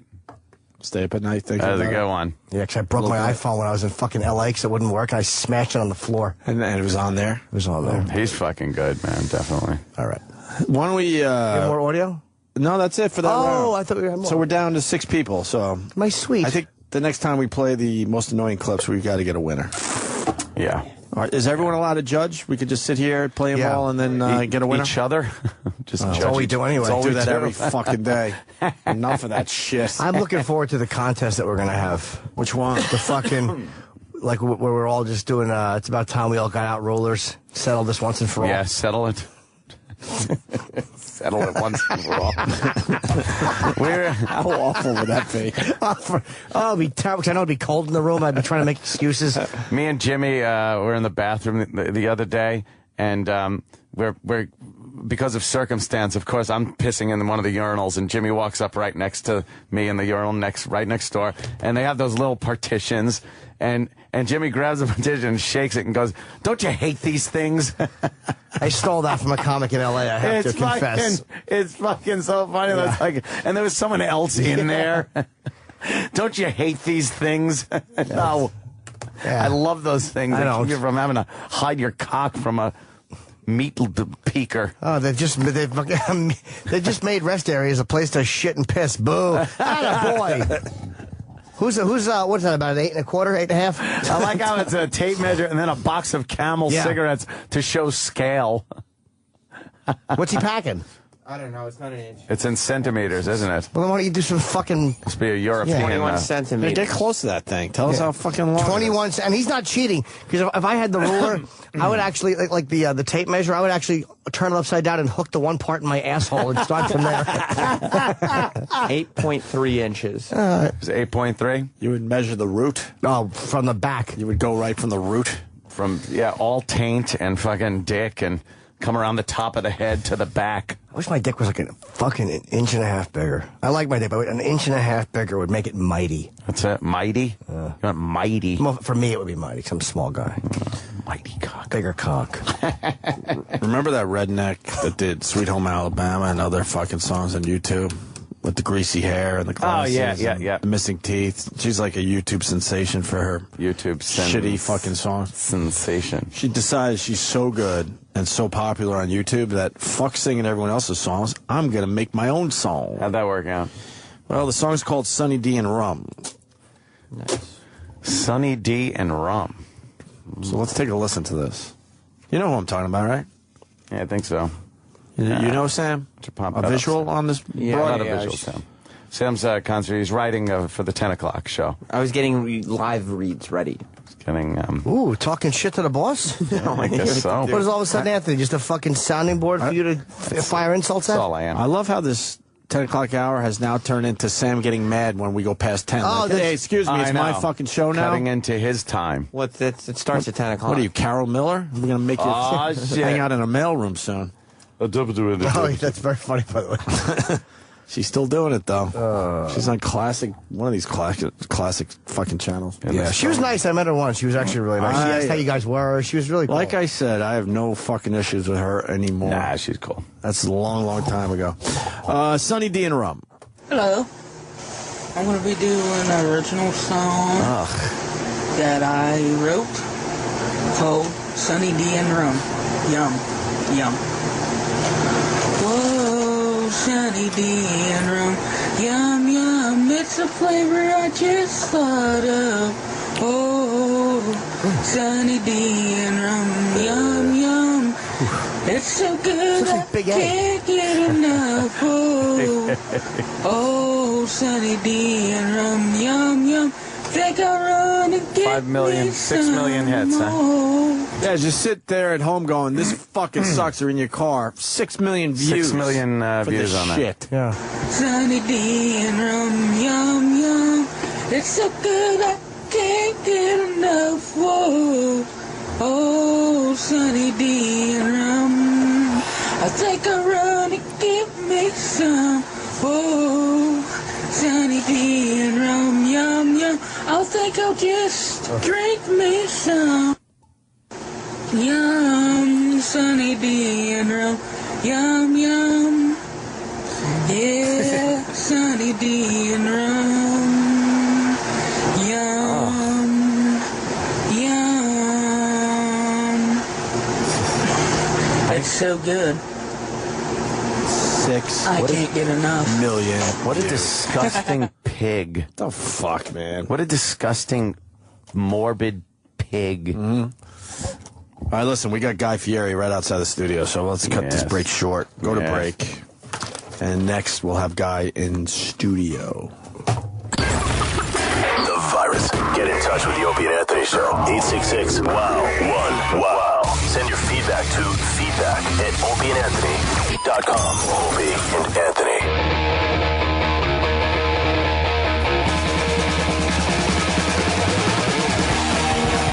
Where's Guy Fieri?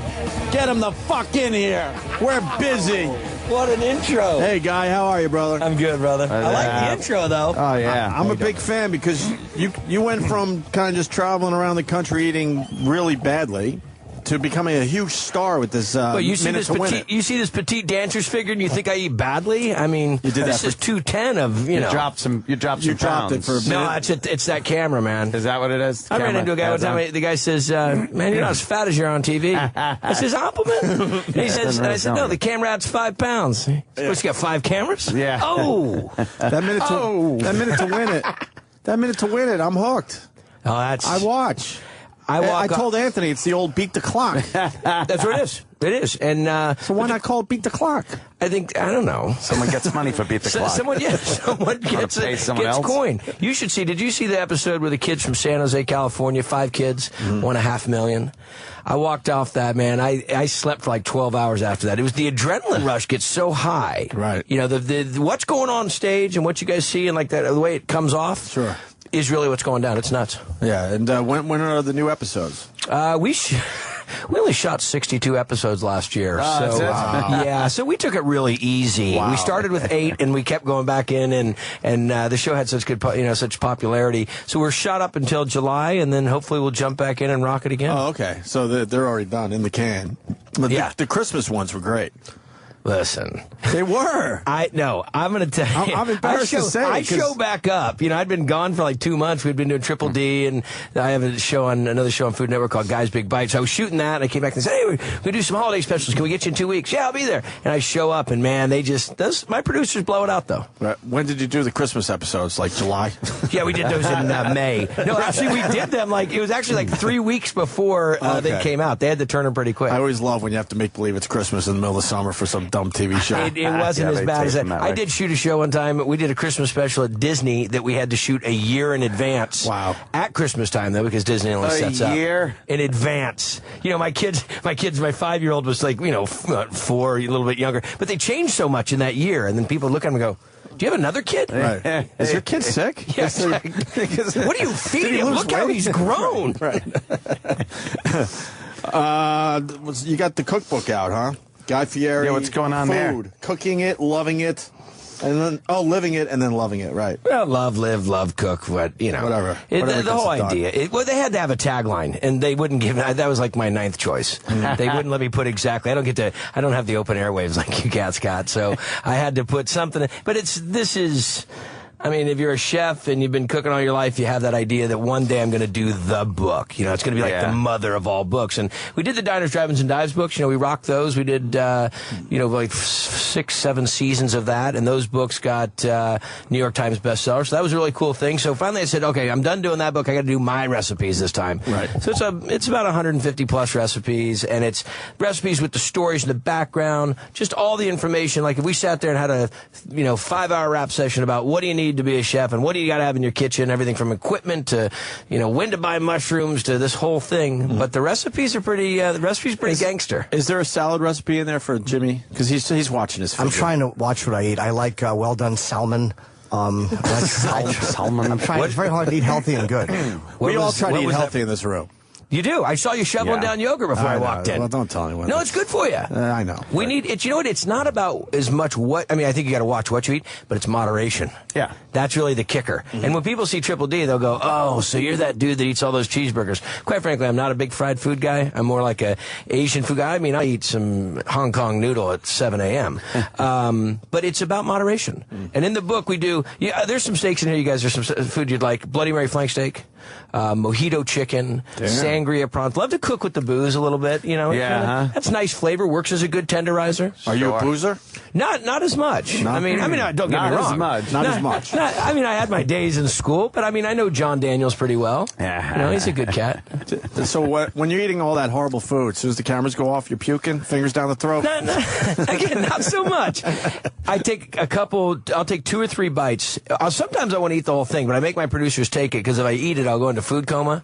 And I pick the food that we do on the show. And if you really watch it, very, very little of it is fried. We try to do a lot of ethnic restaurants. I'm into ethnic food. I like to see to kind of show this, the spice of life that we have going on in the United States. I mean, we got a lot of funky joints in this country. Yeah, we do. You just got to get off the beaten path. You can't go to the chain joints. You got to go out to these little mom and pop places. What makes a great chef? I can't cook for shit. It's like, is it a feeling like, how do you just know what's going to work? Because I literally will stand in the kitchen. I hate it. What do I do I now? can't do anything there. Well, it's like me singing. I mean, I love music. I love every aspect of it.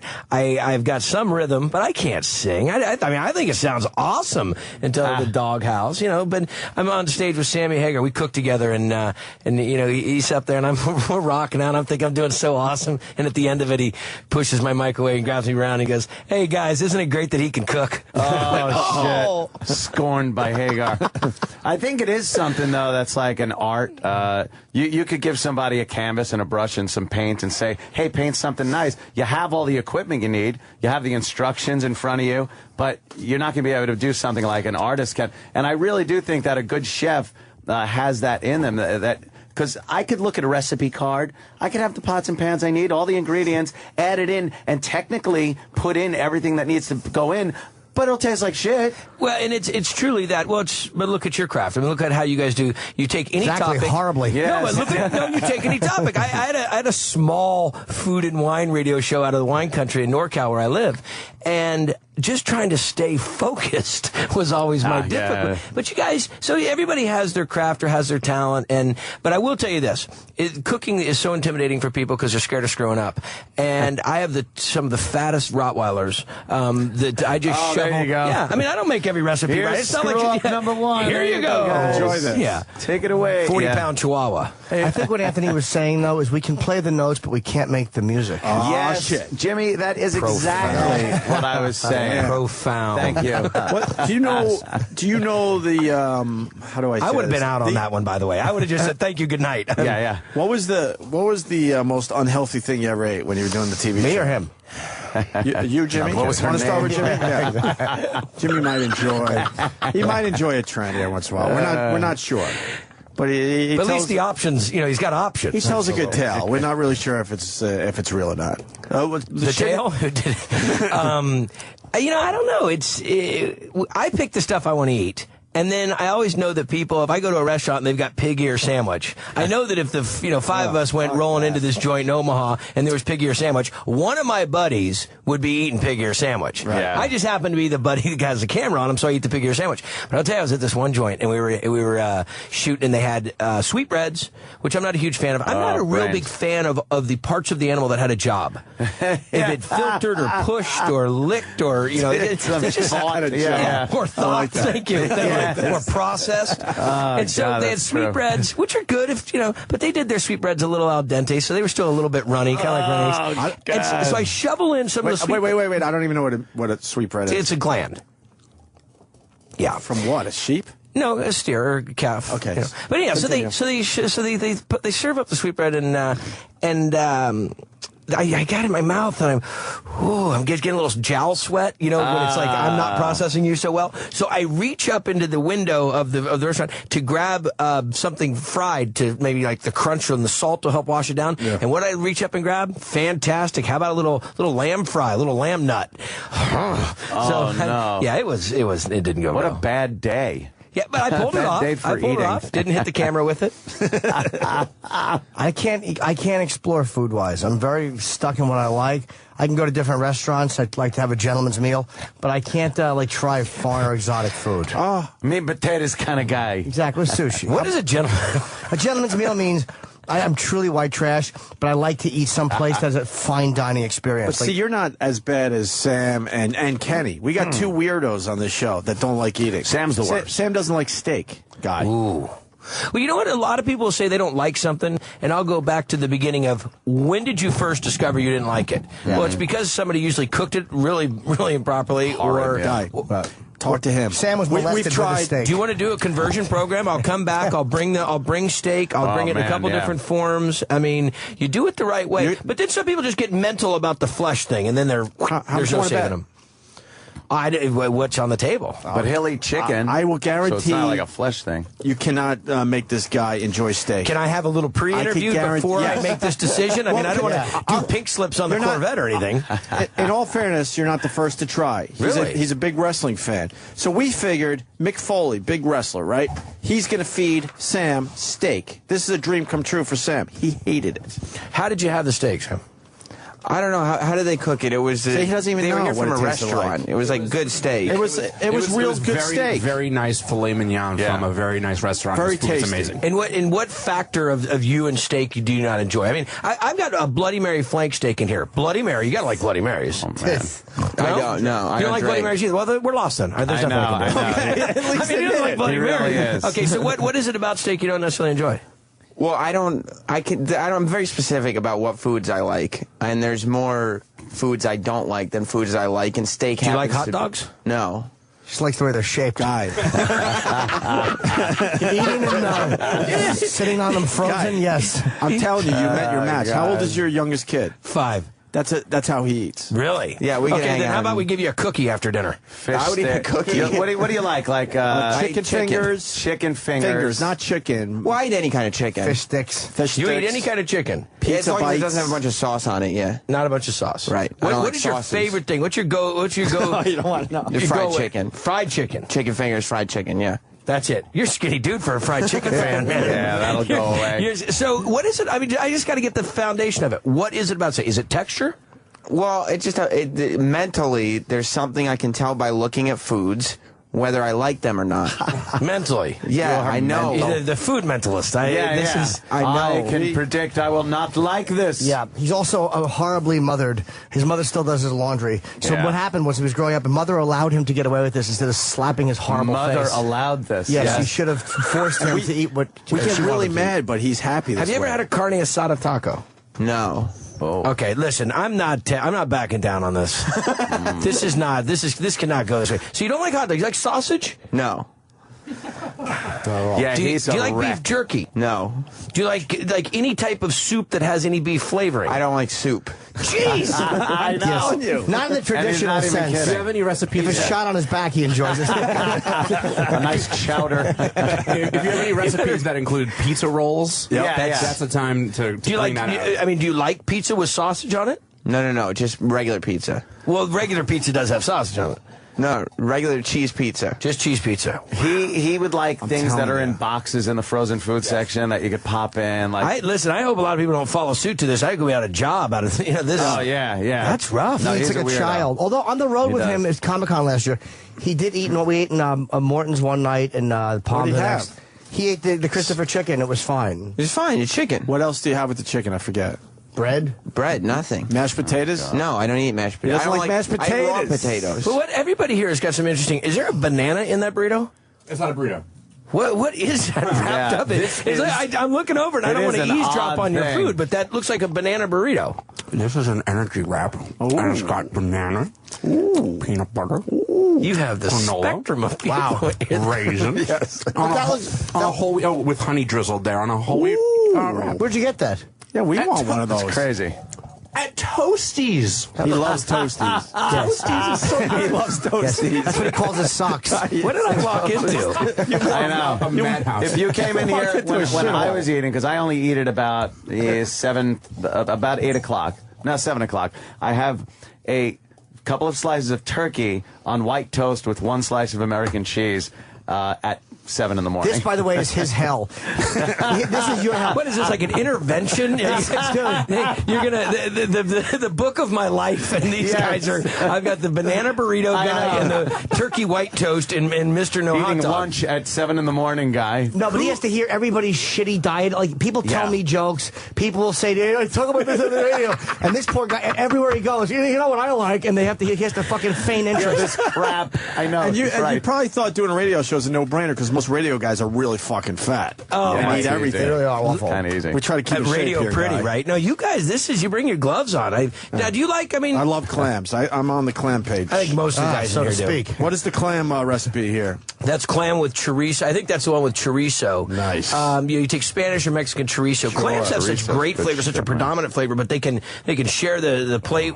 You put a little chorizo in there, and you get some of that spice, a little bit of the fat coming through it. Put it on pasta, or sometimes I'll take them right out and put it on a little crostini, like in that recipe there. Vinegar? Huh? A little vinegar? Come on. All right. Bring it. Do you guys get taught that stuff, like to know to put that on there? Or is that something that you're like, you know what? I just know that stuff would go well, like pasta and that would just go well together. You need a balance of salt and sugar and acid and spice in everything. I mean, there really needs to be, even in cereals. You know, you like a cereal and you like the you like the sweet side of the cereal. You also like that little salty side. It's that contrast that really creates so much. And that's what happens so often is you taste something and then you'll just kind of find out is it lacking in the contrast. Acid's usually the one that they're lacking in. But in the book, like this sangria glazed shrimp, so we do a reduction of wine. We do it has a little bit of honey, it has a little bit of sugar, and then you put in a little bit of sherry, a little dry sherry, so you get a little crazy. But you take this and you drizzle it. I like them. I like them scrimps, yo. You wine. See, I got to tell you though, it is hard to show up with a book and no food. I think this is wrong. I have to talk to somebody. I'm looking at this going like, God, he's describing cooking like Clemenza. This is a scratch and sniff page, though. If you See, I think what happened, you became a big star with the Minute to Win It, so now you don't have to cook anymore. No. So now you just bring the book. I bet you a couple years ago you would have had some fucking burners in here. Chef first and foremost, and still sticking to that. When I retire, it'll be little restaurant on the beach, Mexico. Oh, man. You know, open the door when I want. You know, serve what I want. Nice. This is what I do. I mean, I own 5 restaurants in the wine country, and some crazy joints though. One's called Johnny Garlic's, which is kind of like California Italian, so it's I've fresh made everything. But we do a lot of fusion, like tequila turkey fettuccine Alfredo. I think you'd like that one. Holy shit! You like tequila? Any of this sound I don't good? drink. I know. Did the clam sound good? Nothing. I don't eat fish, No seafood. I don't eat that stuff. He literally eats 5 things. Exactly. The's no way I would eat clams. His mother should have Why? backhanded Really? him, forced him to eat. Have you ever had a clam? No. Say it. Wow. I mean, how do you know you don't like it then? I know it's Yeah, why don't you eat a clam? Yeah, I can tell. Get down It's there. like- No, you I can can't. look Get at down and there and tell. eat that clam. You guys can order That's up. not I'm what going I to give you the book. We can next time Oh, we yeah. do this. I'm going to let you order up your top 3. And we'll come back and we'll make them. Would you really come back and cook? That would No, rock, I'm not man. joking. That around. would Had I rule. known that this was going to Be a that weird this show? No, yeah, absolutely. I want to go into some training. I want to go get 20 of my fraternity brothers and have them sit there and rant at me and see if I can hang for a half hour. By the way, I'm a restaurant owner guy. I heard. Yeah. In Huntington. Yeah. What? Yes. Who gave you that? No, info? I was talking. F.H. Riley's. My brother actually is an amazing chef. He really is. I'm just a fucking silent partner. I just fucking pull the residge, baby. I just gave him some money. Yeah, but and he did. But the you rest. look good going in. Yeah, that's it. I don't know shit about this. But you like to eat. Yeah. Yeah. I think that's one of the. What it is with me. I like tasty, healthy. That's it. Is that bad? Well, it's not bad at all. I don't like suffering, so I don't eat just a fucking dry salad. So I try to find stuff that is healthy but tasty. Not easy. You're getting a better experience now in food than probably you've seen in the last 50 years. Mm-hmm. Organics are becoming affordable organics. So when you eat an heirloom tomato versus a regular old 5x5 tomato that was ripened in a hothouse or ripened in a warehouse with gases, you get these experiences now in food that are just mind blowing and hormone free beef and heirloom pork and all these different things that are coming about. So you're in the right zone, and it's not. People think, oh, healthy. Okay, I got to have the banana burrito. I would rather it's not. It's shitty not. then. No, but it's out there, and you just got to find the joints that are doing it. And books like this, I don't try to make my stuff complicated. I don't want a bunch of stuff added into it. Right. Quick and simple, baby. You want to meet the opposite of Sam? The guy taking the pictures? Yes. He Oh, my will God. eat anything. Yes. He'll eat clams and that camera. Yeah. He is the complete opposite. He has never turned down he's turned down salads, I'm sure, but he doesn't turn down a meal ever. You know that when we were talking about what you eat and how much you eat and how the size of people, if I was an exchange student in France and we ate everything, even at school lunches, we ate it in courses. And you eat a little bit, Really? and then you wait, and they're going to serve another course. And you're like, come on, where's the food? But you'll eat less, you'll enjoy it more, because you got to savor those like 6 or 7 bites you got of this risotto or whatever it is in front of you, and then you wait, and then you have a little conversation, and your body, your stomach your head catches up with your stomach because it's when you eat so fast. I mean, look at us how we go. You go to some buffet and you load up all this food. By the time you consume it all, your mind hasn't even caught up yet that you're full. And then all of a sudden, then you go into overfull. Oh my God, Yes. Yeah. We all know that, but we don't stop until we get the message. My mind says eat until you're physically shitting. Yeah. You want to talk to... What does the dinner table look like? It's not good, guys. It's a porta potty. That's not good, man. He likes to tell another tale. We don't know if it's true. What? About logs hitting chests. And No. Yeah, we don't really know. Iraq, though. Guy, why don't you talk to Iraq? Because a guy is like 2 minutes. This guy loves his fucking food. What's your hands down favorite? Steak. There you go. Raw? I mean, we eat it right off the hoof? In the bone. With the bone. You like a little bone in there? Yeah. Yeah. You know, I think that anytime you can have the meat connected to a bone or associated with it, chicken in particular. If you ever have a chance to have chicken with the bone versus just the chicken tender or pounded out chicken breast, huge difference. The greatest thing Iraq ever ate was the steak martini. All right. What was in the steak martini, Iraq? It was in a big martini glass. It was mashed potatoes with cut up filet mignon with gravy. That's great. Combine a heart attack with a DUI. Now, Roland. Roland. Roland also likes his food. I am a vegetarian. No kidding. Roland, you want to play a little game with Roland? Name like a food, a particular food. He'll tell you the best place to get it in New York. He should be on your show. Really? Yeah, should have his own. You can name donuts, fucking burgers, anything. What do you got? Actually, we just have this debate on the way over here. Let's talk about pastrami. Best pastrami. Ooh, I have to say that the Fantasia, they roast their own pastrami. Like late at night in the morning. If you eat in the morning, they slice it.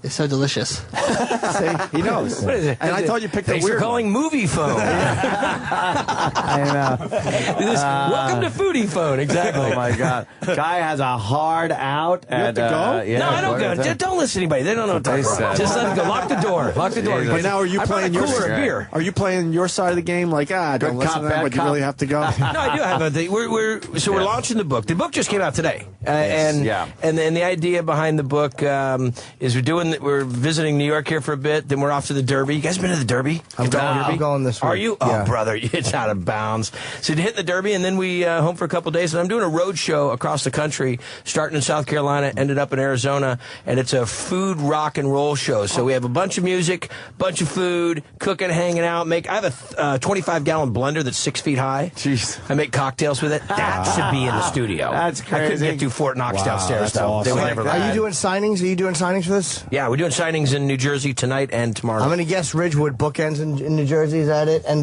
where tomorrow? Barnes & Noble? Where here? Penn Station, Someone's Columbus? signing now through the window. Signing through the glass. I think it's they amazing. said Penn Station, Barnes & Noble. No, that's a Borders. It is a Borders. Yeah, Barnes & Noble. Carl Place. Where's Carl Place? Long Island. Oh, okay. Are you doing book review? Everybody's in here now. I know. Yeah. If you did It is amazing how the food, the whole cook and chefs and the food channel, everything has really taken off. Like in years past, no one really. I mean, housewives would sit and watch Julia Child or something, but for the most part now, it's like a lot more. If you could even call that like action, there's a lot more interest that people have. It's such a crazy thing. I mean, I've been cooking since I was a kid. All I wanted to be was a chef, be a dad. That was my whole gig. So I'm doing this. I got my restaurants in the wine country. One of them is called Tex Wasabi's, which is Southern barbecue and sushi. Oh, man. Well, here's the thing. You go and have sushi, you kind of feel like, wow, that was great flavor, but I'm not quite there yet. Now you step over to some ribs. But so I was doing these restaurants, and my buddies heard about this contest on Food Network called Next Food Network Star, and they dared me to do it just so I could look like an idiot. I swear they didn't care if I won or not. They just like, no, my buddy Cletus, come on, Guide, you can do it. So I do the show, I win the show, I get a cooking show. I thought, that's cool. I'll do this a couple times. But why would they need me? They got Emerald and Bobby and Mario and all these cats, and they just didn't have anybody with tattoos yet and little attitude. Well, there's attitude, but so. It just blows up. Then we do Triple D, and things have been nuts. But I'm still a chef and still a restaurant owner and still dad. Someone was telling me to ask you about a Lamborghini. It got did you stolen? hear that? Jacked. Complete. Now, I wasn't in it. So where were we? We were in Chicago shooting Triple D. I'm sitting there, we're filming, phone's blowing up in my pockets. Finally, I'm like, everybody knows not to call. I'm looking, it's the dealership, says, call us immediately. And I'm thinking, like, because it was in for service. I've only had it for a year, but it had to get its, like, 1,000-mile service. And the English guy comes on. It's an English motor company.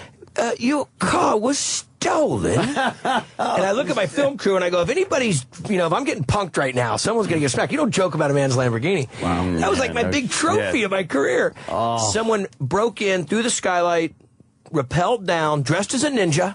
No, seriously, I got the video. I got the video. I called out on you guys. Dressed as a ninja with the tools hanging from the belt, peruses the dealership for 28 minutes, and then steals my yellow Gallardo Spider. Magnets on the door, rolls it out, drives away, and they didn't know. Did you steal your own car? Listen, I'm telling you something. It would have been made for TV movie.